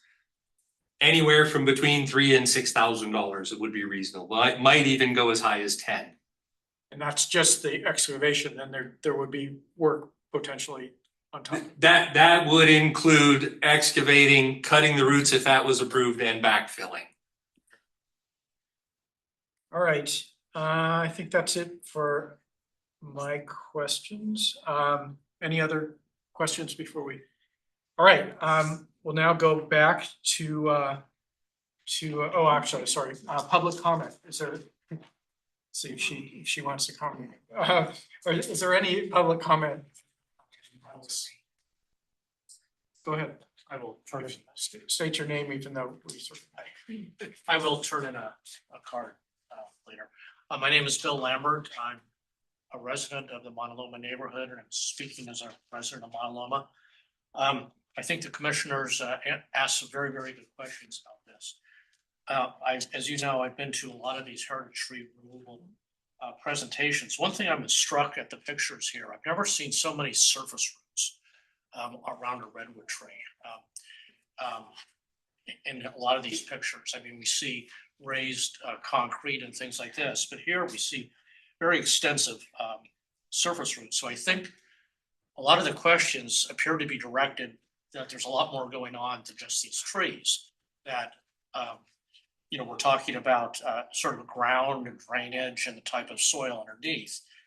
This is about parallel to the Montaloma neighborhood where I live, sort of north of the berm where the railroad track is. You know, this historically was all the bay at one time. And after the bay, you know, sort of receded, there were also very sort of almost lakes and willow marshes in a lot of areas. The soil is very different here than it is, let's say, in the Cuesta Park area, things like this. So I can understand how the drainage and things like this with construction next to the freeway here could be very much different than it is in a lot of areas. So I think I agree with many of you that it looks like there's a lot of things going on here, rather than just the trees, that are causing significant damage to foundation, thick or thin, reinforced or not. It's still causing damage. Thank you very much. Thank you. Anyone else, public comment? Isn't anyone online? All right, I will close public comment and we'll go back to staff for a final 2-minute. Sure. I would just reiterate that there are, in our opinion, there are a lot of factors. It doesn't discount the fact that the roots may be causing damage. There may be more that need to be addressed. But ultimately, our belief is that we need to explore some of those options before we finally say, yes, that tree has to be removed. Thank you. 2 minutes for the appellant, and you can allocate time however you choose. Sure, I'll start by saying I appreciate the inquisitive nature of the board, that you guys are looking at the problem holistically. I would just keep it to 2 points. One would be, the possibility of exploring, extensive root pruning. I was genuinely curious to explore that option. So I reached out to 4 different contractors, Davy, Bartlett, Mountain View Tree Services. All of them came out, verbally recommended to remove the tree, but they wouldn't put it on paper unless I paid for arborist report. Looking at the trenching option, one declined to do the work. 2 was telling me that the risk for excavating and opening it up was too high, that the tree might topple over. So if you imagine a tree planting on top of the planter bed, and this is the ground, and we're excavating further, we're looking at 1 feet or 2 feet, and we're limited to how wide the walkway is. So with that said, they declined to take on that liability. So if we do proceed down the excavation step, I'm gonna have a hard time finding a contractor to do it that's locally and within reasonable cost. The second point I want to point out is displacement. We have a 4-month-old baby. When we bought the house, we saw the excavation. So that portion scares me. Knowing that the roots are already visible, making the walkway crack that leads to the garage, where our electric panel is, our main conduits are. I fear for safety, that what if that disrupts the electric panel? So those are my 2 points. If I may, I realize I'm at the end of his time, but I have 30 seconds. I'll give you 20. Okay. So the fundamental issue here is that the trees were planted too close to the house 40 years ago. In terms of the HOA would be more than happy to plant 4 new trees to replace these 2. They're great trees. They're beautiful trees. It's sad that they would have to go, but there's a lot of reasons for them to go. We're happy to plant as many trees as the city would like us to plant, up to 4. Okay, great. Thank you. Just, I know we're done with it. What is your position? I'm the property manager. Okay, great. The board asked me to be here. Okay, thank you. All right, we'll bring it back to the commission. We'll see. Who wants to? I'll wade in. Okay, go ahead. No, we're done. I love one No, you're not. information. No, sorry.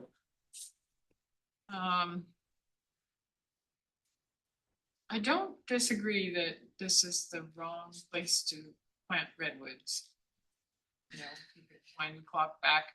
I mean, I used to work for landscape architecture firms, and there was one firm that always did this. And the redwood trees were just really close to the building.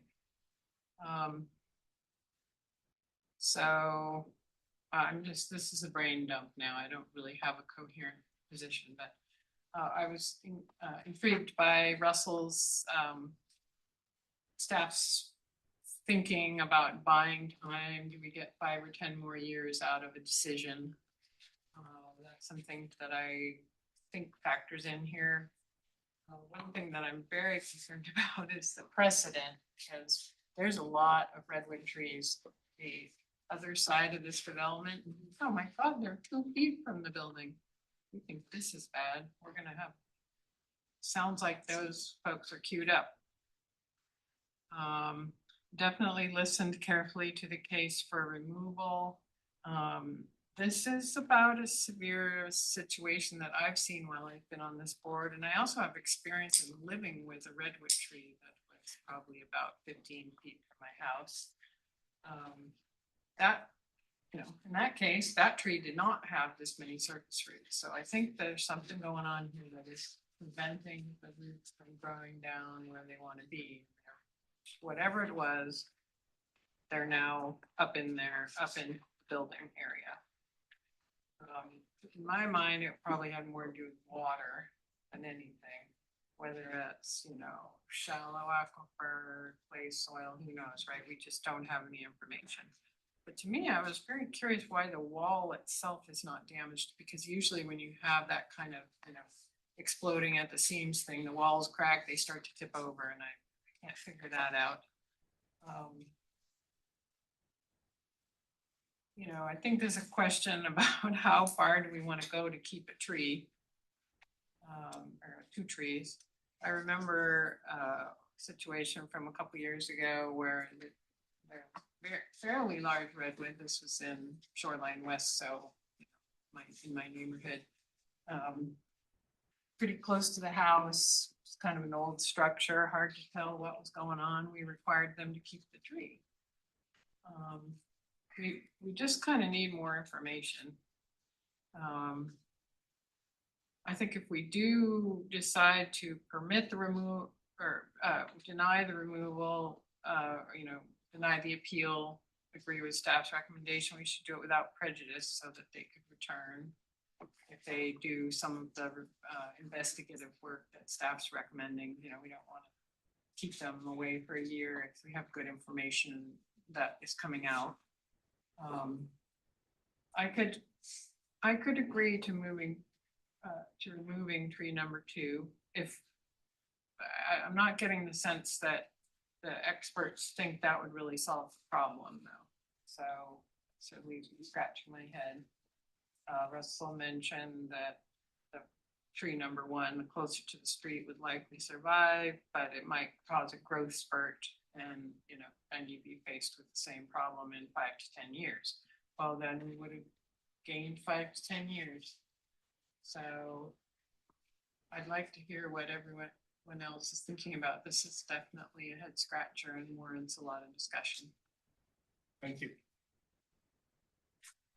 Sure, I'll follow. I agree with everything Commissioner Summer has said, especially looking around the development. These trees are relatively far compared to other trees that I saw there. And it's actually a frustration we have had any number of times on the PRC where A, redwoods shouldn't have been planted, B, they shouldn't have been planted so close, and C, nobody thinks how big these things will get. But they're there. And you are stuck with them, and we as a city are stuck with them. And the question is, what now? Do we just clear cut basically the whole city, because most of the trees, the native trees we have are redwood trees. And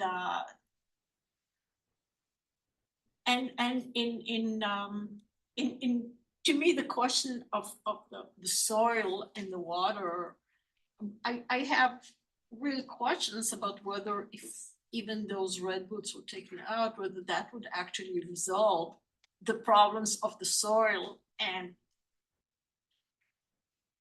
the shifting of the soil and what happens to the foundation. I don't find taking out one tree a particularly attractive solution. I think the other tree will grow larger or maybe die. I don't think there would, because of the trees are so close to each other, the roots are conjoined. I don't think that's a solution. It's more making us feel that we're doing something. And one would like to be helpful, but I don't know really what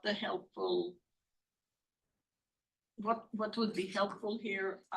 The thought of doing some more investigation, and certainly if the situation changes, of course, staff and the PRC should look at it again. I think the root pruning seems to be a way to get more information, to get a clear idea, but both the root pruning and maybe also an analysis of the soil and seeing what is happening with the soil, and is that shifting? Is that what is mainly causing or caused in the past the problems with the soil? with the foundation would be kind of the direction I'd be inclined in going.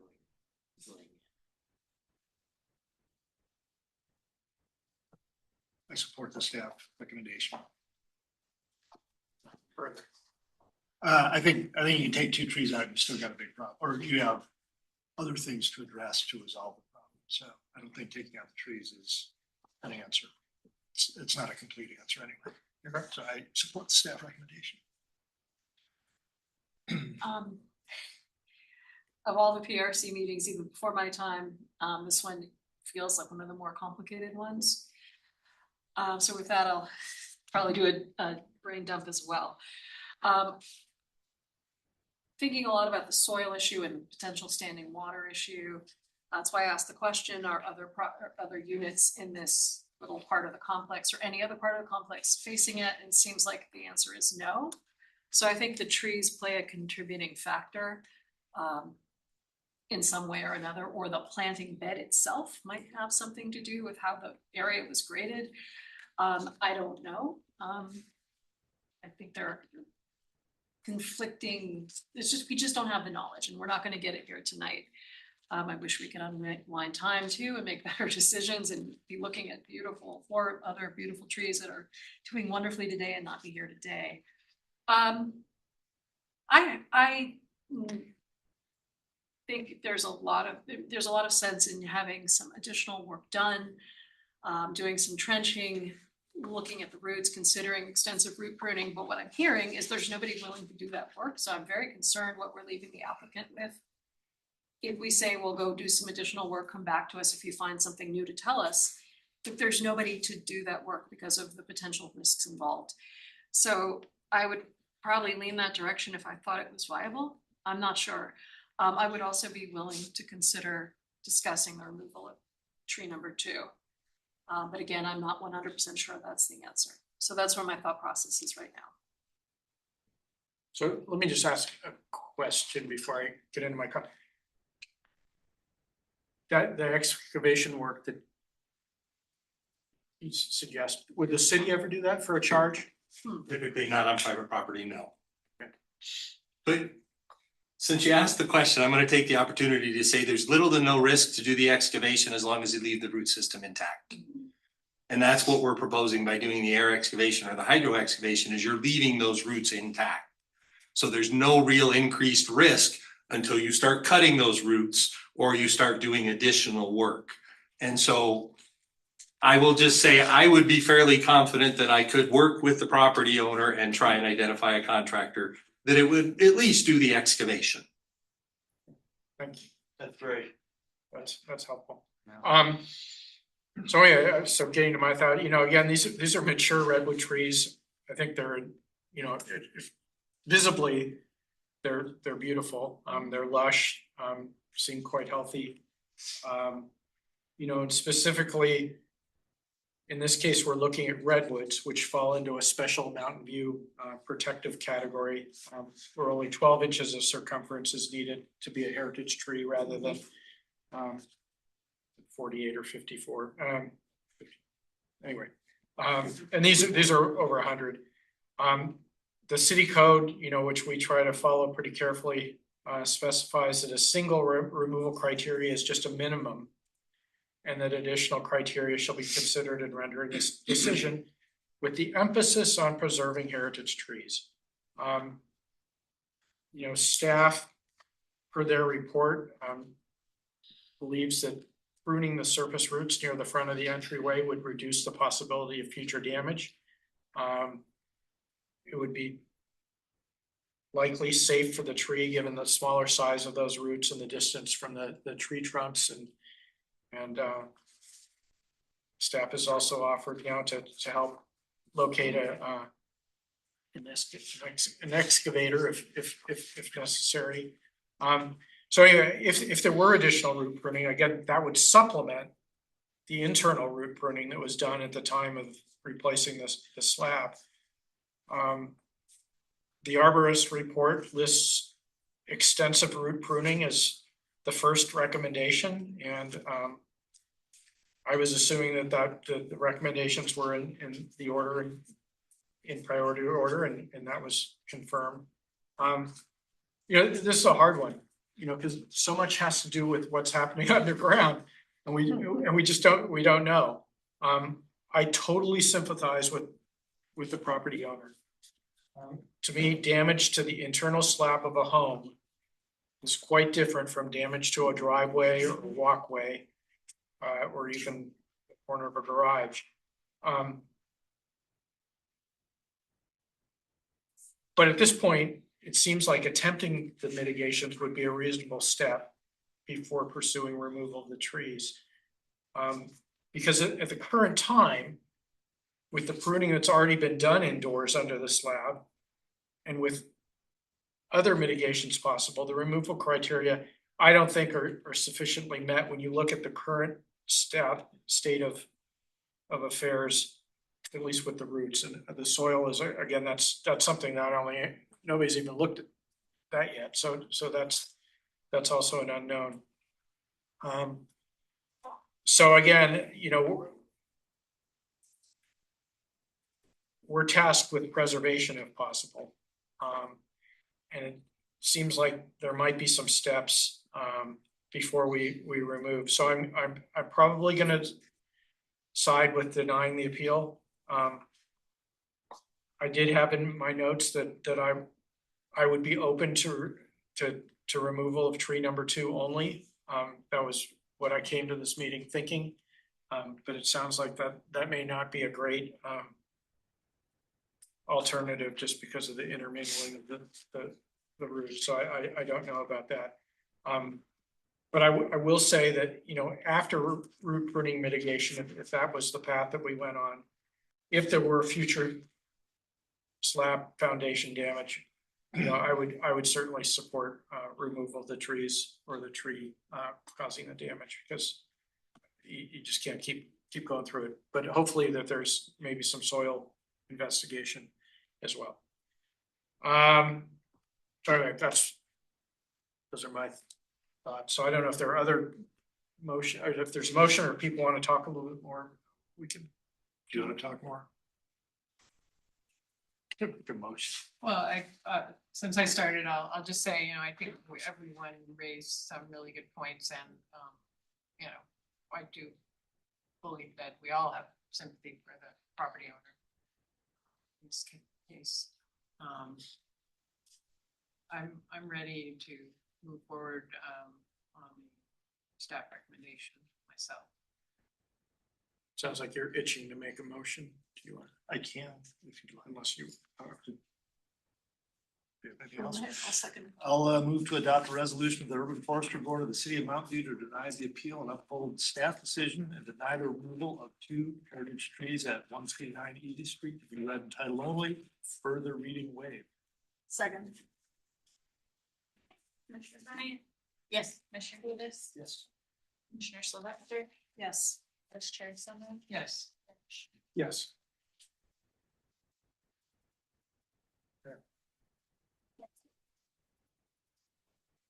Thank you all. And again, if you need help finding somebody to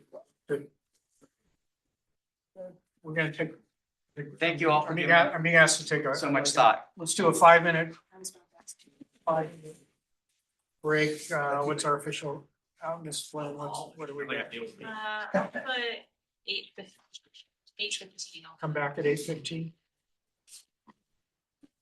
Yeah. Thank you very much. Feel free to reach out to me. I'm gonna watch.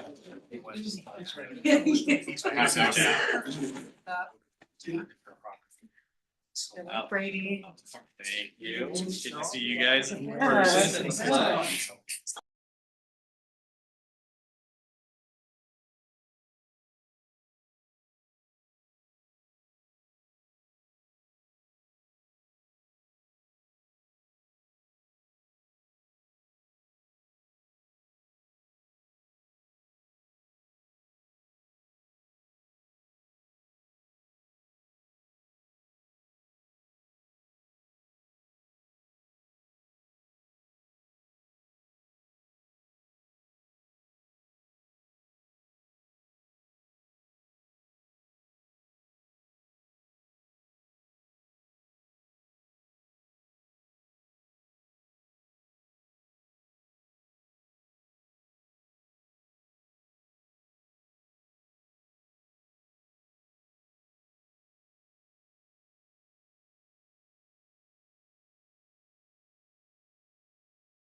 I are. All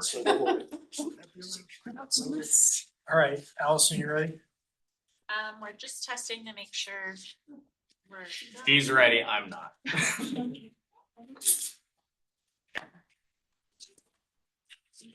Yeah.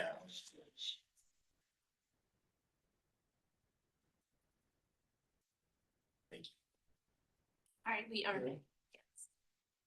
All right, we're gonna resume our Parks and Rec meeting. We are on item number 5.3, Shoreline Projects Update. This is an information only item. There will be no vote or anything like that. And I'm going to turn it over to Shoreline Manager Brady Rebush to lead the presentation. Thank you, Chair. So after one of my one-on-ones with Brenda, she looked at me and said, we should probably let people know everything that's happening out here. So this is really just to kind of show you guys what we've had going on, what projects have been recently completed, projects that are in design, projects that are in construction, a couple of our volunteer projects, and then a last slide that is like a data dump of kind of more North Bay Shore collaborative projects and all of that. So I'll be taking questions if you want to. I know you're not supposed to ask questions throughout, but if while I got the slide up, I'm pointing at the map, feel free for any clarifications. But yeah, so this is really just to give you an idea. We have a lot of capital projects going on in the North Bay Shore and out at Shoreline. So everything you're going to see is considered a capital project, not part of our O&M. So this isn't landfill cap repairs, sewer lines, stuff like that. This is really major infrastructure improvements with a few paving projects thrown in there so that I can update you on kind of how that affected operations. So first we're going to start with completed projects. So we recently finished the Fire Station 5 classroom. So if you, let me see, is my mouse on the screen? Can you guys see that? So this is lot A and B in Shoreline. This is Crittenden Hill. This is where the fire station is, right at the corner of Crittenden and Shoreline. And so we just finished a new classroom and training facility there, primarily used by our public safety department. Not a huge thing for the public necessarily, but it required a lot of coordination, especially with the additional items we have going on in Lot B, which I'll get to later. And then on the other side, we have a roadway improvement. So we repaved the entrance to Shoreline, the entrance exit road, and then we also repaved Crittenden Lane. This was quite the undertaking, even though it was just a pavement project, because to get the best pavement, you have to do it in the warm months, when the warm months happen to be our busiest time out there. So we had concerts with Live Nation. We still had dirt hauling for the Pond H2W project. And so there was actually a whole lot of group coordination, contractor coordination, staff coordination to get the paving done. So I know it's just paving, but we wanted to highlight it because it was quite an undertaking. And I'll say, for those of you that had exited Shoreline Park over the last couple of years, there was continued settlement, and off on the right-hand side, there was a big, near a manhole, and now it is really great. Our streets department did a wonderful job. I just drove out there today, and every time I go by, it's like, I don't have to miss the manhole cover. And we actually, our streets group also did a few cut and repairs along Exit Road, so that it kind of was a brand new look and feel driving out, so that you didn't have that. And so it was an awesome coordinated effort. So at the risk, you did say we could just ask questions. I'm fine with it. I don't know if it's protocol, but I think since we're not taking a vote, it's more informational. Do it just. So if you could go back to the first slide. Just while you have this up there, I thought I saw there was a recent council item about additional RV parking space. Chair, you're getting ahead of me. Yeah, I got you on a later slide. Point it out where. No, I don't have a photo for it. It's on my data dump slide. So basically what you see down here, so this is the safe parking program. We are partnering with the county, and then the county has hired a nonprofit to run it.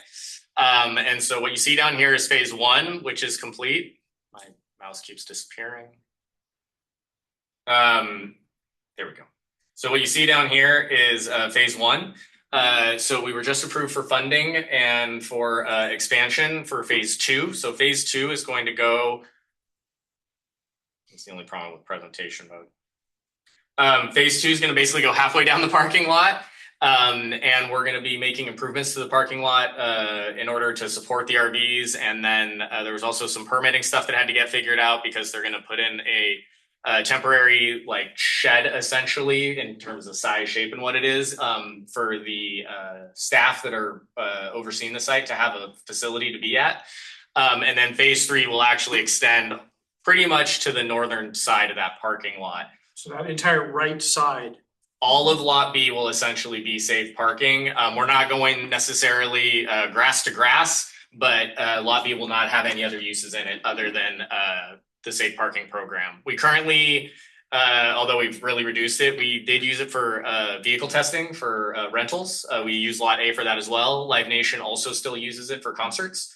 And so those will be and then our staff actually use it for vehicle training. So for Class A licenses, PD uses it for vehicle testing, for vehicle training, and so does the fire department. So those will be the primary impacts to the use of it going forward. Biggest one probably being was Live Nation and their use of it for the concerts. But we're going to be expanding it. I don't want to misquote the number, but I believe we're essentially going to be doubling what's already there. The main impetus for this is the Evelyn safe parking lot is closing because they're going to be actually building affordable housing there. And so we wanted to have this site so that we can move the RVs that are there out to here before they close that to build the affordable housing. Just as an anecdote, when I was teaching my kids to drive, that's where we did our vehicle training as well. And I'm guessing you didn't get a permit before you went out there and used it. It was just 15 years ago. Yeah. And I was probably on the other Yeah. side, and I set up cones and it was a good place. Yeah, we run into that fairly frequently. There's a lot of people out there, and it's not the biggest problem in the world, except when we have vehicle testers out there and they're super worried about all of their proprietary information getting out early for all their autonomous vehicles, and then we have to respond and address it. But no, so we're working with our streets team. They're going to be making the improvements to Lot B, and we're helping them with coordinating with Live Nation because Google I/O will be occurring again this year. And they use all 5 of our parking lots out there, Lot A, B, C, D, and E. And so we're coordinating around that puzzle. So are those parking lots already like paved over, or they are going to have to pave over some? Great question. So these 2 parking lots, so we have Lot C and Lot D, which are in the bowl and next to the amphitheater. Those are paved. Lot E is to the north, the top of this picture. That's our dirt lot. And then these 2, Lot A and Lot B, are a slurry gravel. We believe that there's actually about 2-3 feet of slurry gravel, and then underneath that, it actually is paved. But they are not going to fully pave over it. If you go out and look at the current safe parking site, it is like a slurry gravel seal. And so they're going to do something like that. They may have to put in concrete here or there for like the shed structure or something like that. But we're working closely with them, but they won't become fully paved.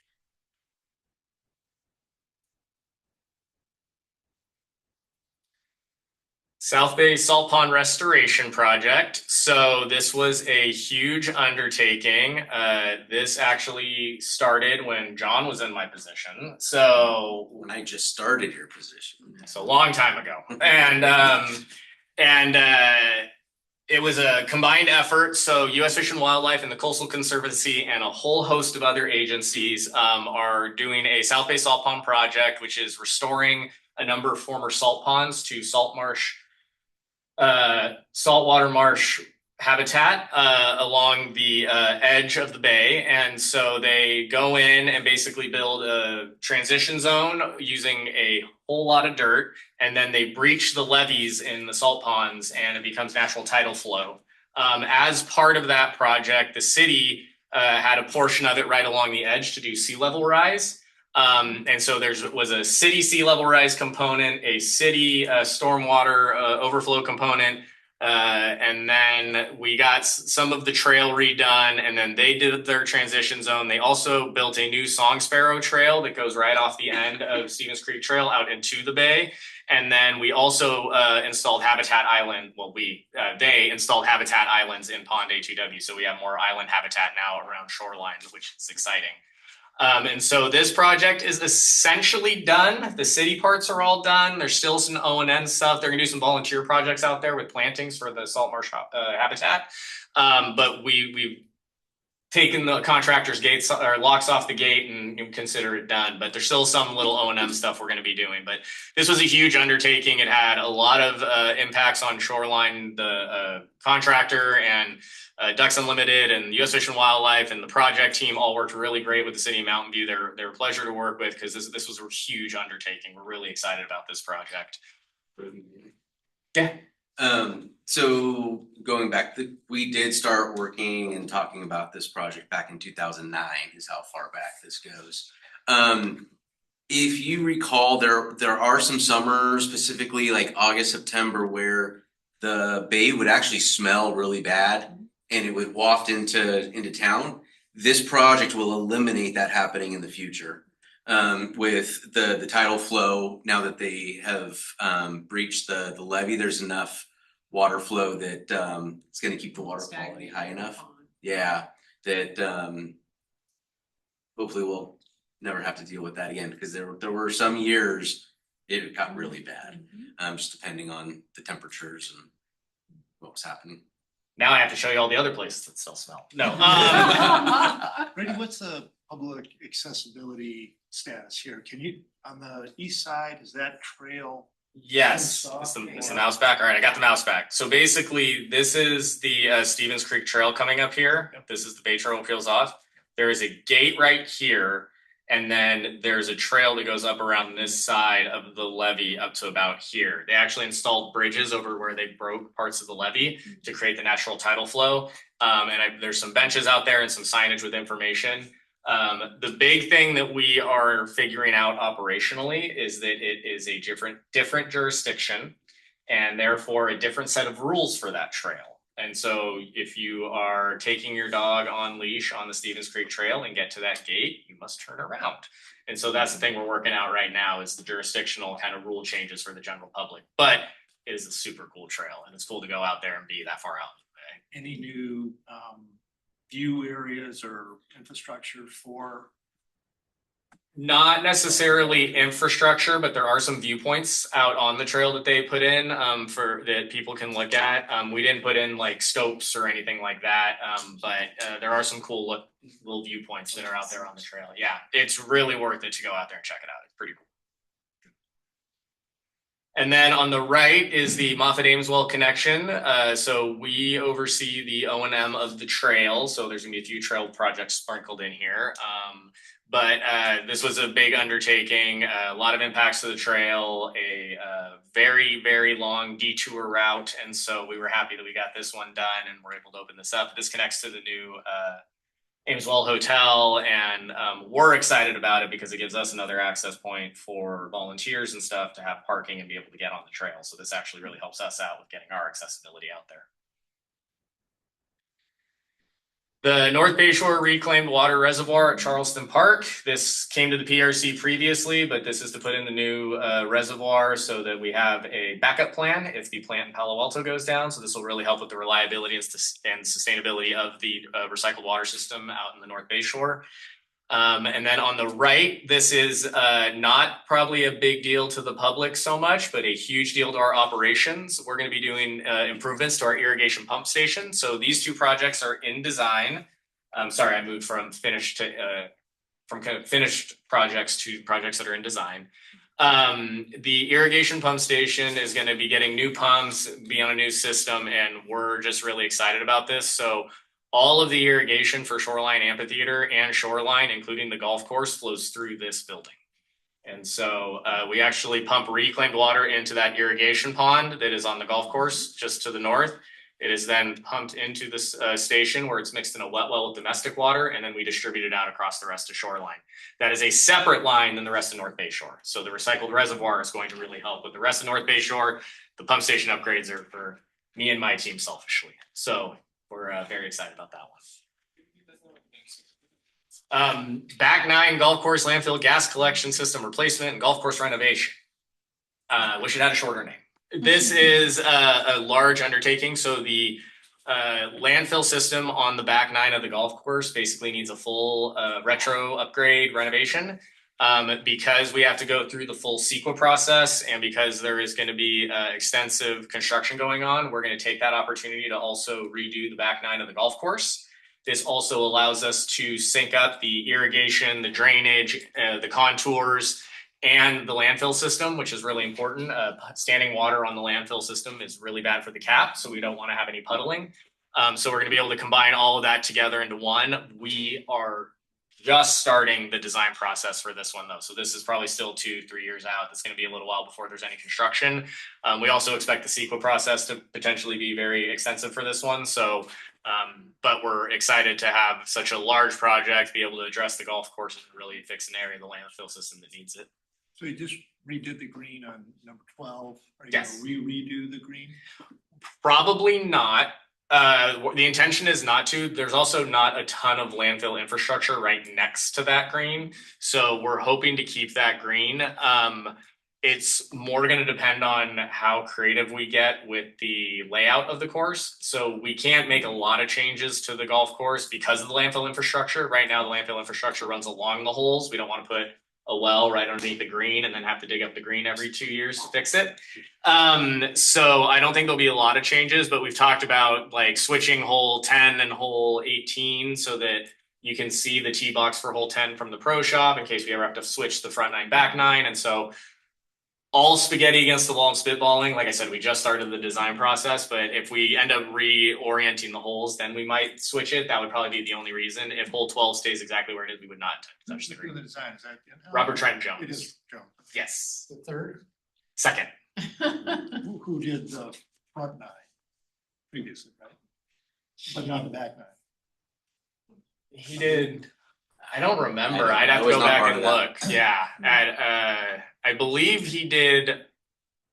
I think original Robert Trent Jones did all of it. And then we've been working with, yes, Trent is, I believe he's the second. Could be the third. Could be the third. I Could coached be the Little third. League a long time ago and there was the family. I know he really wants to get his dad out here to see the course again and play with him. So, but yeah, we're excited to get this one underway. Like I said, there's a whole lot to figure out with this one. We just are starting. We just got all the contractors on board, subcontracts signed and all of that. So are you gonna have like a temporary course layout-ish thing or?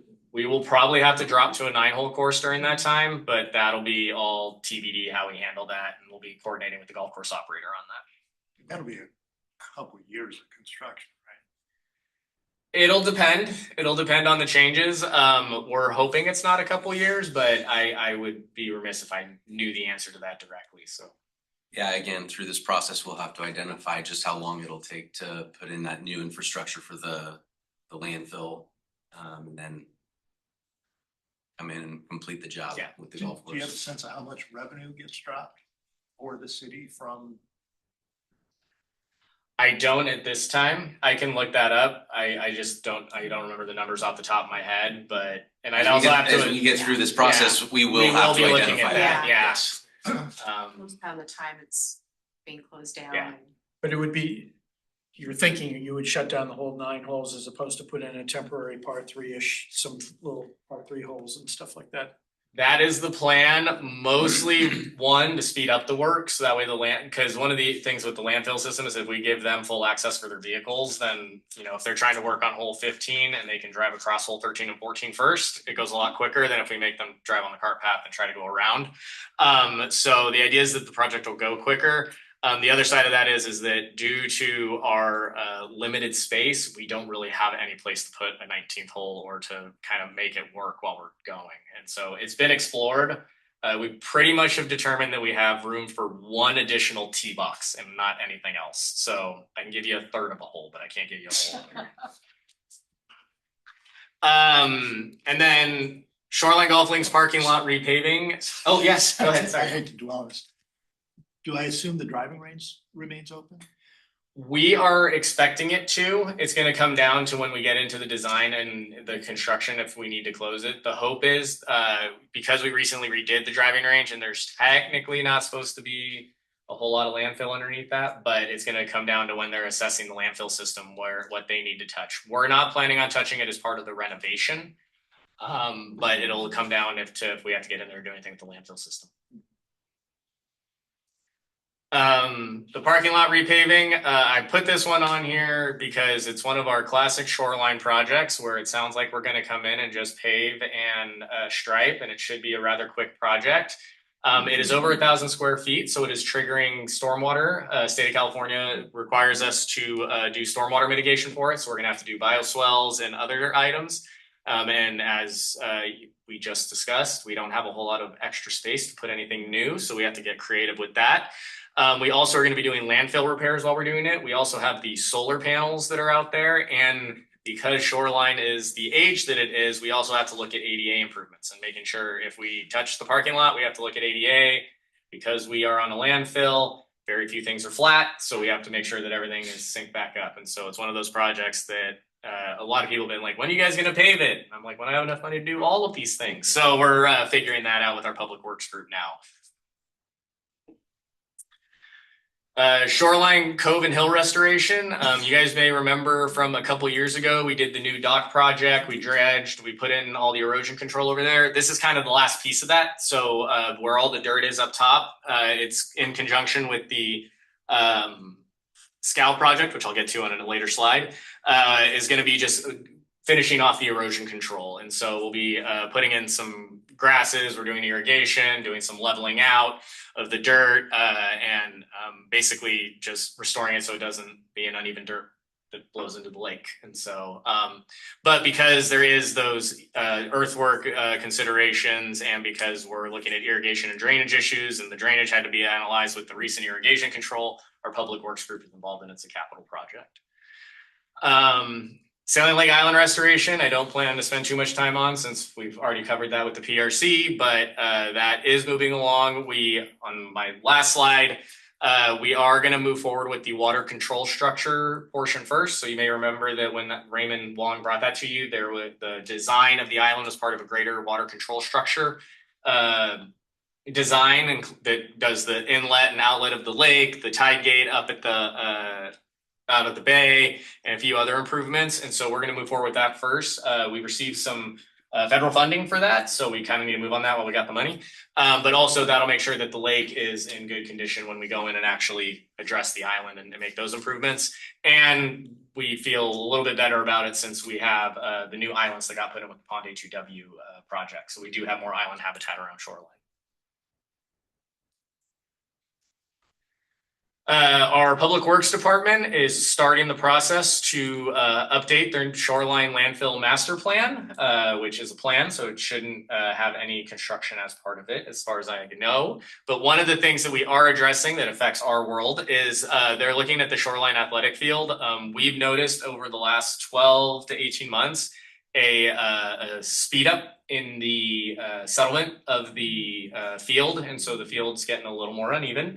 The sidewalk is spacing a little bit, and so they're going to do a full assessment of the facility and around the landfill to see if there's any structural issues, which we hope there's not, but then just what other landfill improvements, why it might have sped up, is there systems that need to be looked at and items that need to be addressed for the landfill system around it. And then Garcia Road and storage area fences. This is a much smaller project, but I'm bringing it to you because one, we're committing parkland funds to it to do the Garcia fence, which you can kind of see at the south end, the bottom of that photo. We have a beautiful ornate fence along the Google Athletic Recreation Field, Garfield, and around Shoreline Athletic Field. And then we have a big area with no fence that the public love to come into. And we have actually tracked tracks from when we have had theft incidences of people going out that way. And so the other two fencing projects up there are around our storage sites. And again, this is more because we've seen an uptick in theft in the last 4 or 5 years. We've had that incidents about 3 to 4 times a year right now of our equipment and our materials. So we're hoping that these will get in front of it. And so we think these are necessary additions. And then projects and construction. So the first one is the Shoreline Bistro expansion project. I believe the technical name is actually Boathouse expansion, but it's mostly focused on the bistro. So we're going to be expanding the kitchen out towards the parking lot and out towards the grass area. It's going all electric, which triggers all sorts of fun PG&E requirements. So we also had to figure out space for PG&E out there. PG&E also doesn't let you put a lot of stuff underground anymore, so we had to figure that out. We're going to be redoing the walkway in the front and all the ADA parking as well. So it'll be a new front and facade on it, and then the building will be expanded. And then we are adding 2 new ADA restrooms to the side of the boathouse building that faces the parking lot. There'll be some minor work inside the seating area and in the existing bathrooms. We're supposed to get 2 new roofs on a new roof on each building, 2 new roofs. And then a whole bunch of other improvements. And so this project's supposed to take 12 to 18 months. It is greatly impacting our parking out there because what you can kind of see on the far right of that photo is the staging areas in the parking lot. So it's going to be a very interesting summer. But we're excited to have this project underway. This project's been in the works for a while. We've had some changes in staff, changes in requirements from different regulatory agencies. So we're excited to finally have it underway. On the right, you have the scow replacement. So the scow has been removed. It's a very sad photo, but we are excited to be getting the scow replaced. It was in much need of replacement. I actually just got an update today or yesterday that our delivery of the new scow was delayed. So it's going to look like this for a little bit longer, but we're hoping to get the new scow in. And as I said, in conjunction with the Cove Hill project, we'll be doing some ADA improvements to the pathway to get out to the scow, as well as pathway and ADA access to the bench areas and to the top of the hill that's over by the boathouse. So we currently, this area of Shoreline, our North Shore area, is quite impacted at the moment. Do you remember what year the scow originally came to the PRC? Was it pre-pandemic? Oh, yeah. Oh, for the replacement? Yeah. Yeah. It was Yeah. before me, so yeah. Yeah, I mean, I remember it coming. Yeah, I remember it. We didn't let Tim Youngberg, our Parks and Open Space Manager, be here because he'd start twitching if you asked that question. When it That came was to right you, after it started. but it might have been the second time when it came, Oh, when you were there, because I okay. think it came once and then it came again. Yeah, I started in It was June of updates. 2021, so it was before me. So Okay. finally. Have to find Dave Moella. I know, that's a long time. Right? Golf course bridge replacement. So we have 2 bridges that are slated for replacement. This is the worst looking of the 2. So this is the bridge to hole 1. So it goes from the pro shop out to the hole 1 tee box. The other one connects the tee box on hole 5 to the fairway on hole 5. It's just further down the pond. So this is the water that's that irrigation pond that I pointed out in the earlier photo. This is a series of 7 culverts that has a bunch of dirt, gravel, pavement on top of it, and then foliage on the sides. We are going to be replacing it with a suspension bridge that is more like the one on hole 5 and hole 4. We're very excited about that. And so we ran into a number of design issues with the water quality, because because this is our irrigation pond, one of the big things of consideration was you can't go fully dry and cut off the water flow because we can't water the rest of Shoreline. So they had to figure out how they could install it and do all the construction work without polluting the water, but with not getting us cut off from water for too long. And so there's been a lot of considerations. And then we also ran into a lot of CEQA issues with this one. And so we've gotten through all of that. The bridges, I can say, have been ordered.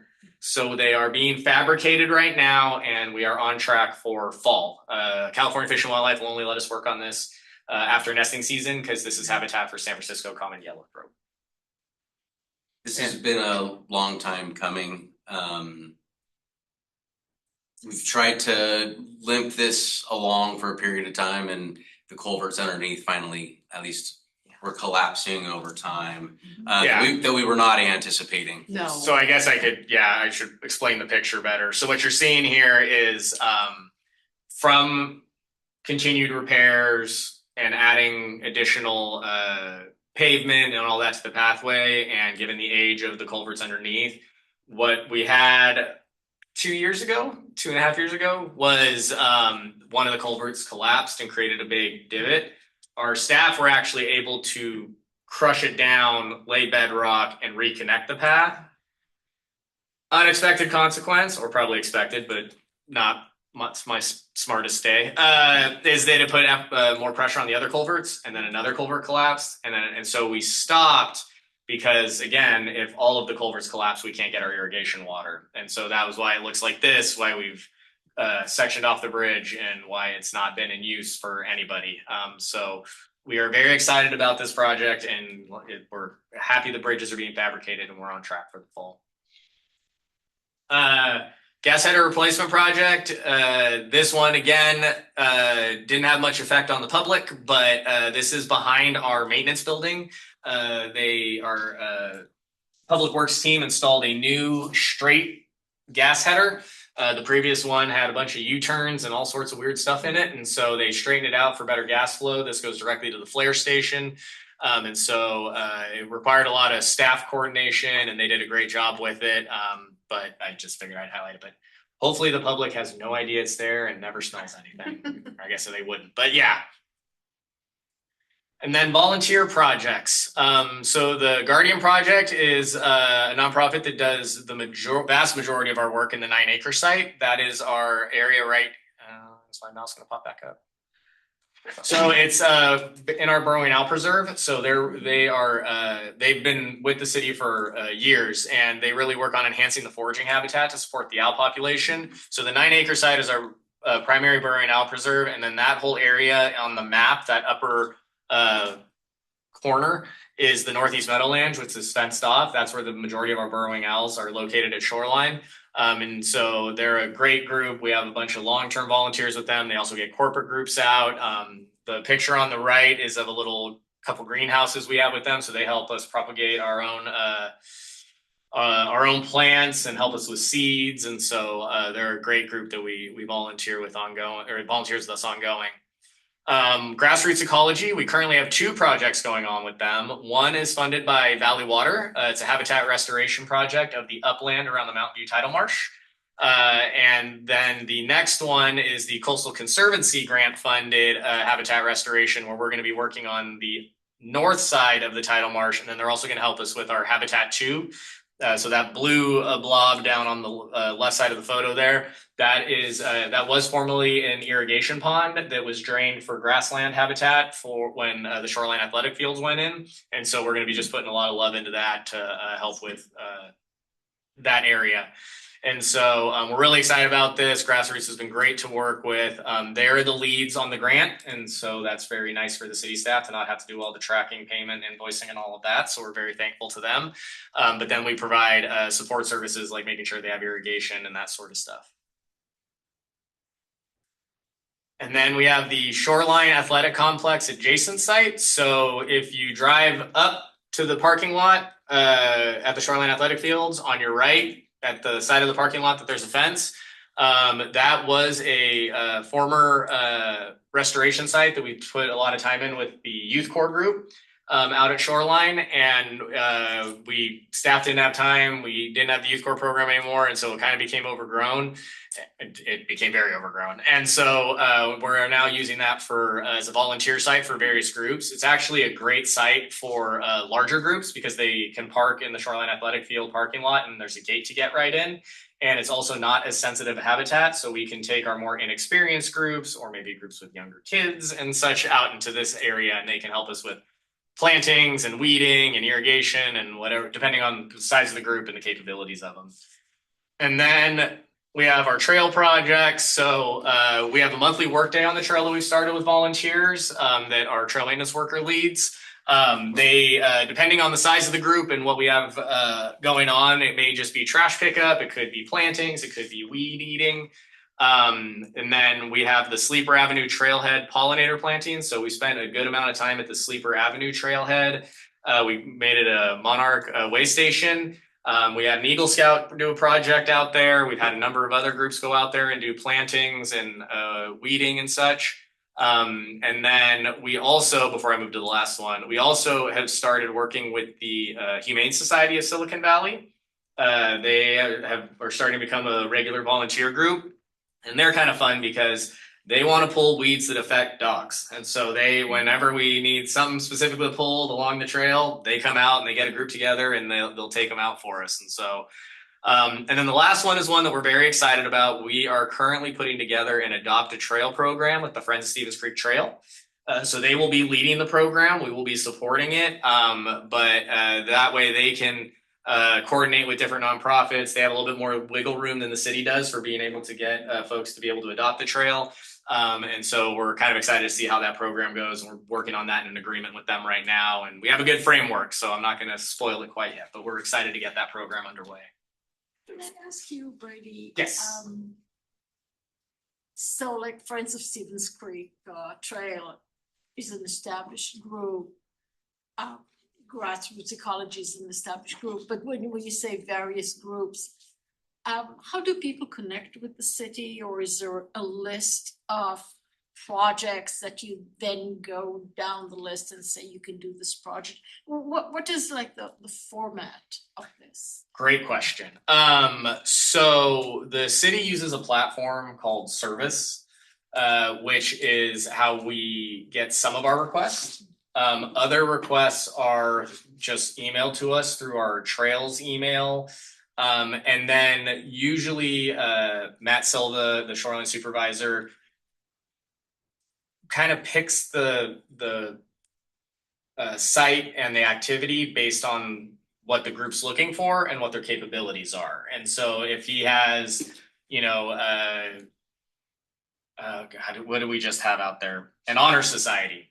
So a bunch of very energetic high school kids, and we found a little bit more laborious activities for them to do because we knew they'd be up and going for it. But if we have a group that's more into like gardening and just wants to plant, then we may find either an area on the trail, or if we have plans for the 9-acre site, we would find a way to do it. And so it's matchmaking once we know what the group is looking for. The best way to find them is either through Service, through our volunteer webpage on the community services website, or emailing the Trails website. We've also gotten them through Ask MV. We'll get a random Ask MV that'll be like, hey, I have a group that wants to volunteer. Is there anything out there? Some people email the city manager and then it gets forwarded to us. So we don't have like a set way that's like, if you want to volunteer, come here. But on the shoreline pages under our amenities page, we have Matt's email to reach out for volunteer projects. And then on the volunteer page, it has our Service, and in Service, you can search for different volunteer projects. So if I wanted to volunteer,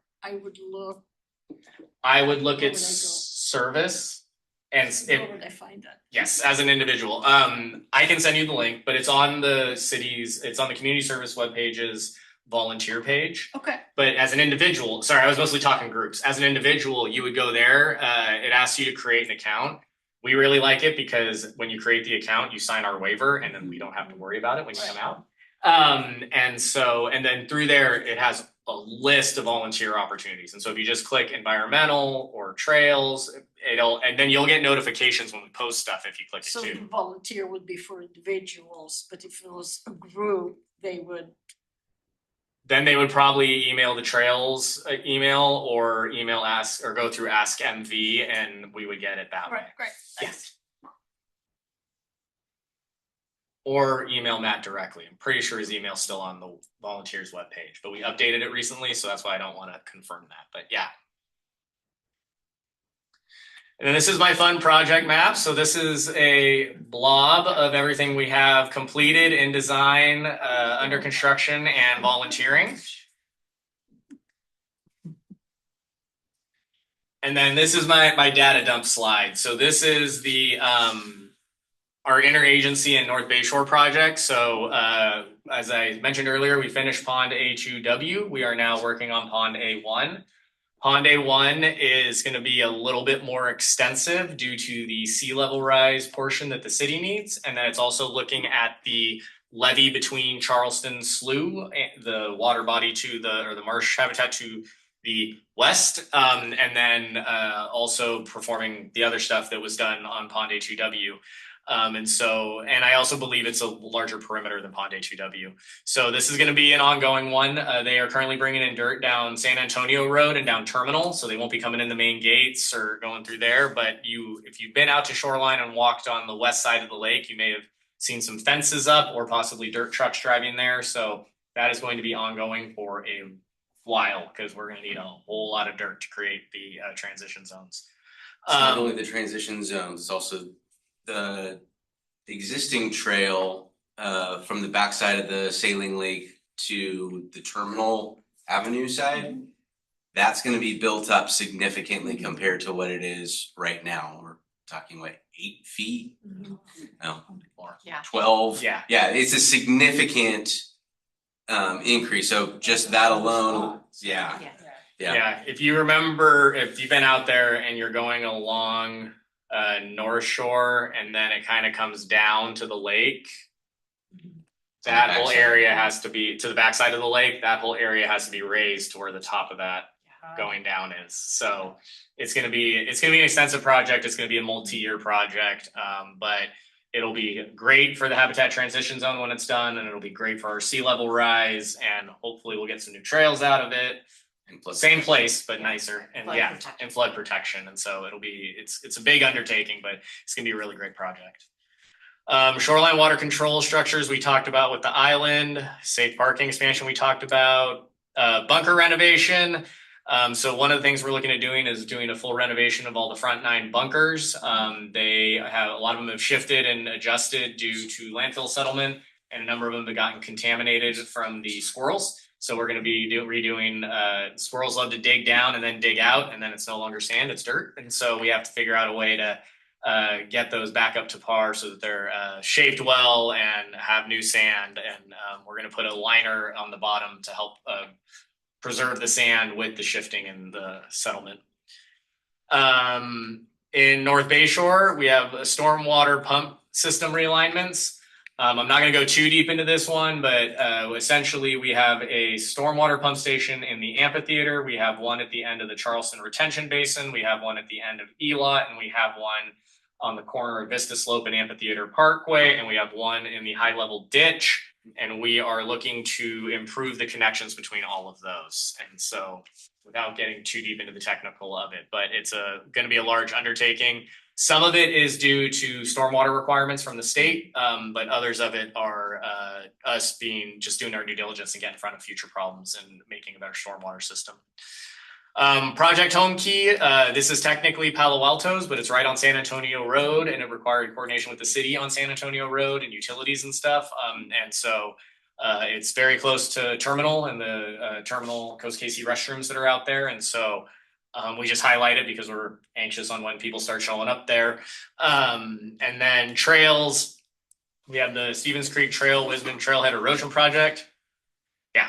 And so that's going to be one that we're hoping to start in July. But essentially the bridge from Wisman Park to Stevens Creek Trail, is it the German schools still? Yeah. Over there is going to, the trail and bridge should not be affected, but they're going to be doing a bunch of erosion work on the creek itself. And so this has been in coordination with the school district, with Valley Water, with the Regional Water Board, and a bunch of organizations. And then Lower Stevens Creek levee improvements. This one's also, I believe, a little ways off. But we have to make a bunch of improvements to right where the Stevens Creek Trail and the Bay Trail connect. We need to improve the levee there for the stormwater and flow. And so we may have a slightly different trail configuration once that's complete, depending on what they have to do for the stormwater. And so where the Bay Trail and Stevens Creek Trail connect may have to shift, and we may have to readjust those trails. That's it. Any further questions? So I need to see if there's any public comment on this. No, not mine.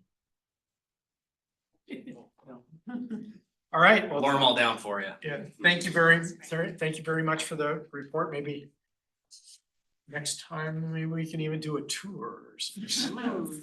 If you would like a tour, we're happy to provide those. Usually it takes an hour to 2 hours, depending on how long-winded I am, but we do take people out in our gator and we'll go drive around and look at different projects that are going on. So yeah, if that's something you guys would be interested in. I can't fit everybody at once, so it'll have to be individually, but. Yeah, we have to figure out how to do it. I mean, with the county parks, they do an annual tour and it's actually agendized and stuff like that. So, but anyway, I would say Shoreline is a jewel of Mountain View. It's one of the greatest assets of the city.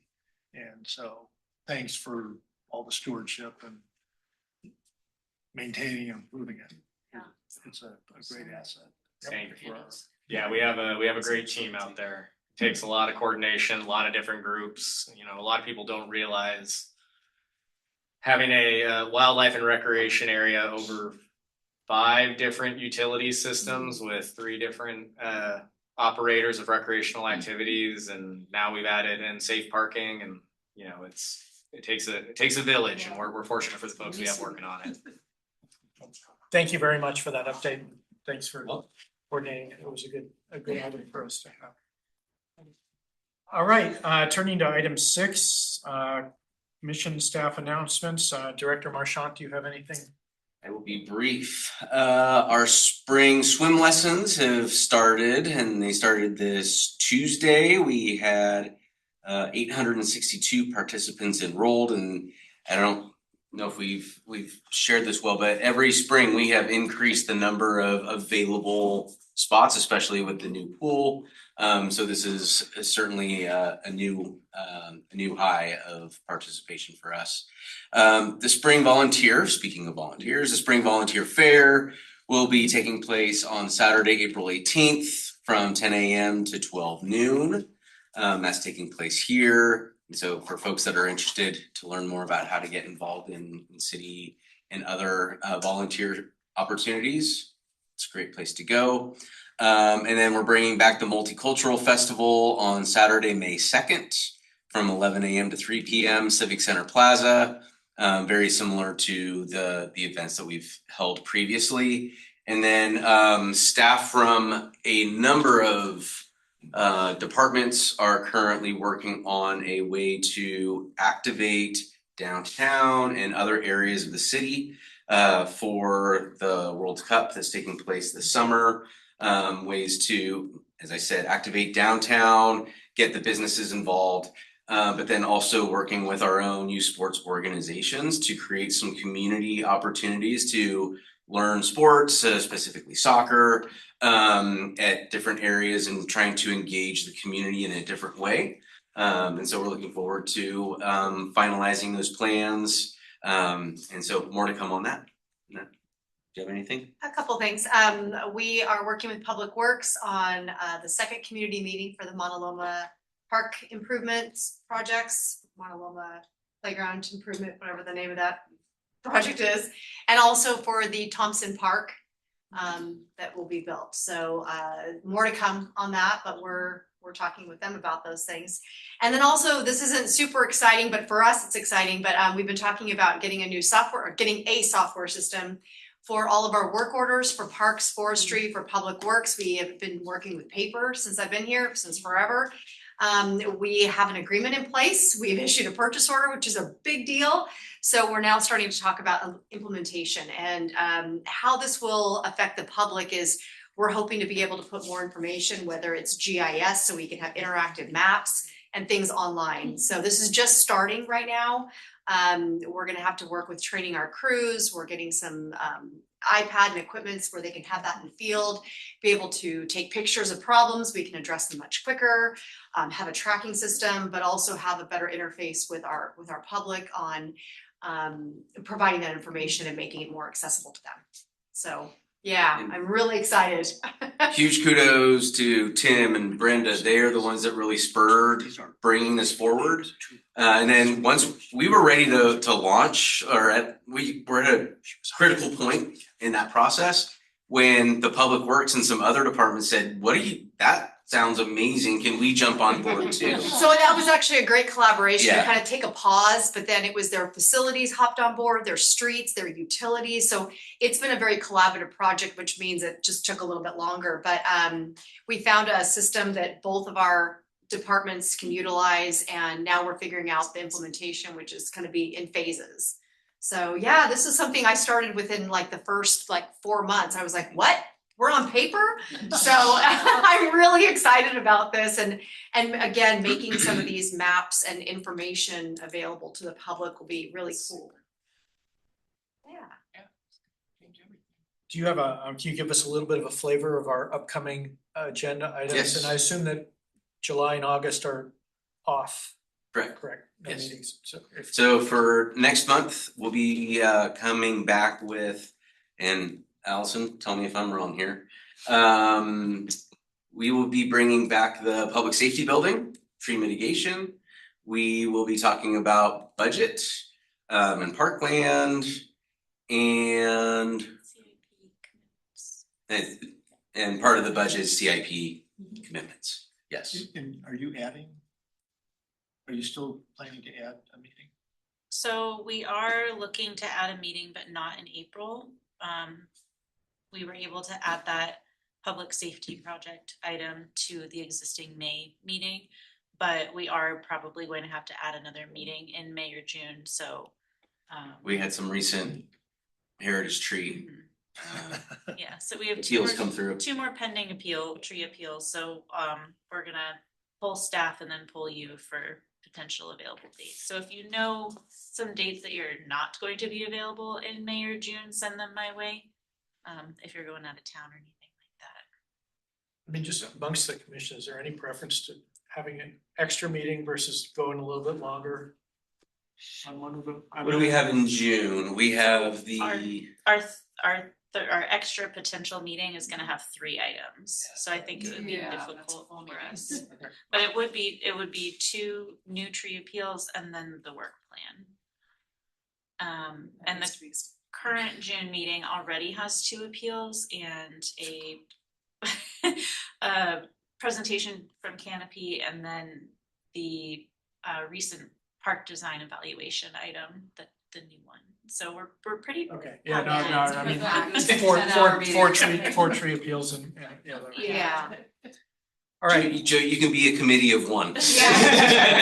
and be here really late. Right. just wanted to ask. Okay, any commissioner? I'd like to make an announcement. This is my anniversary tonight. And Oh. I'm spending it here, and my wife, who is the president of the Friends of Deer Hollow Farm Board, is hosting the major donor event. They hosted it out at Deer Hollow Farm. And during the event, Poppy had 4 kids. Oh my And I gosh. have pictures. That's awesome. Can't ask for a better anniversary than that. I agree. That's it. I have something. Go ahead. Allison, can you share the PowerPoint presentation that I sent you? I was driving along Quest Drive some time ago, and remember we had the heritage tree appeal? Yeah. Which we denied. There was this, and I drove by and I saw the new house and the heritage tree still there. They redid, I mean, they were able to. Yeah, although we were told that Yeah. it was Done one or the deal. other, Yeah. it was both. So here's the house and here's the tree. Oh, wow. That, The positioning is a little strange of the front door and the house, but Yeah.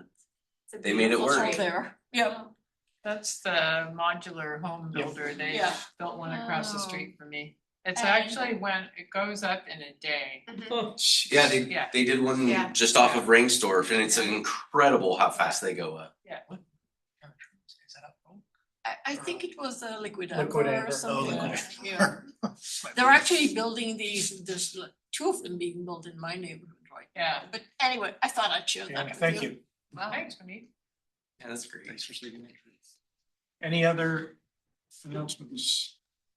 All right, we will adjourn, and our next regular meeting is Wednesday, May 11th at 6 o'clock.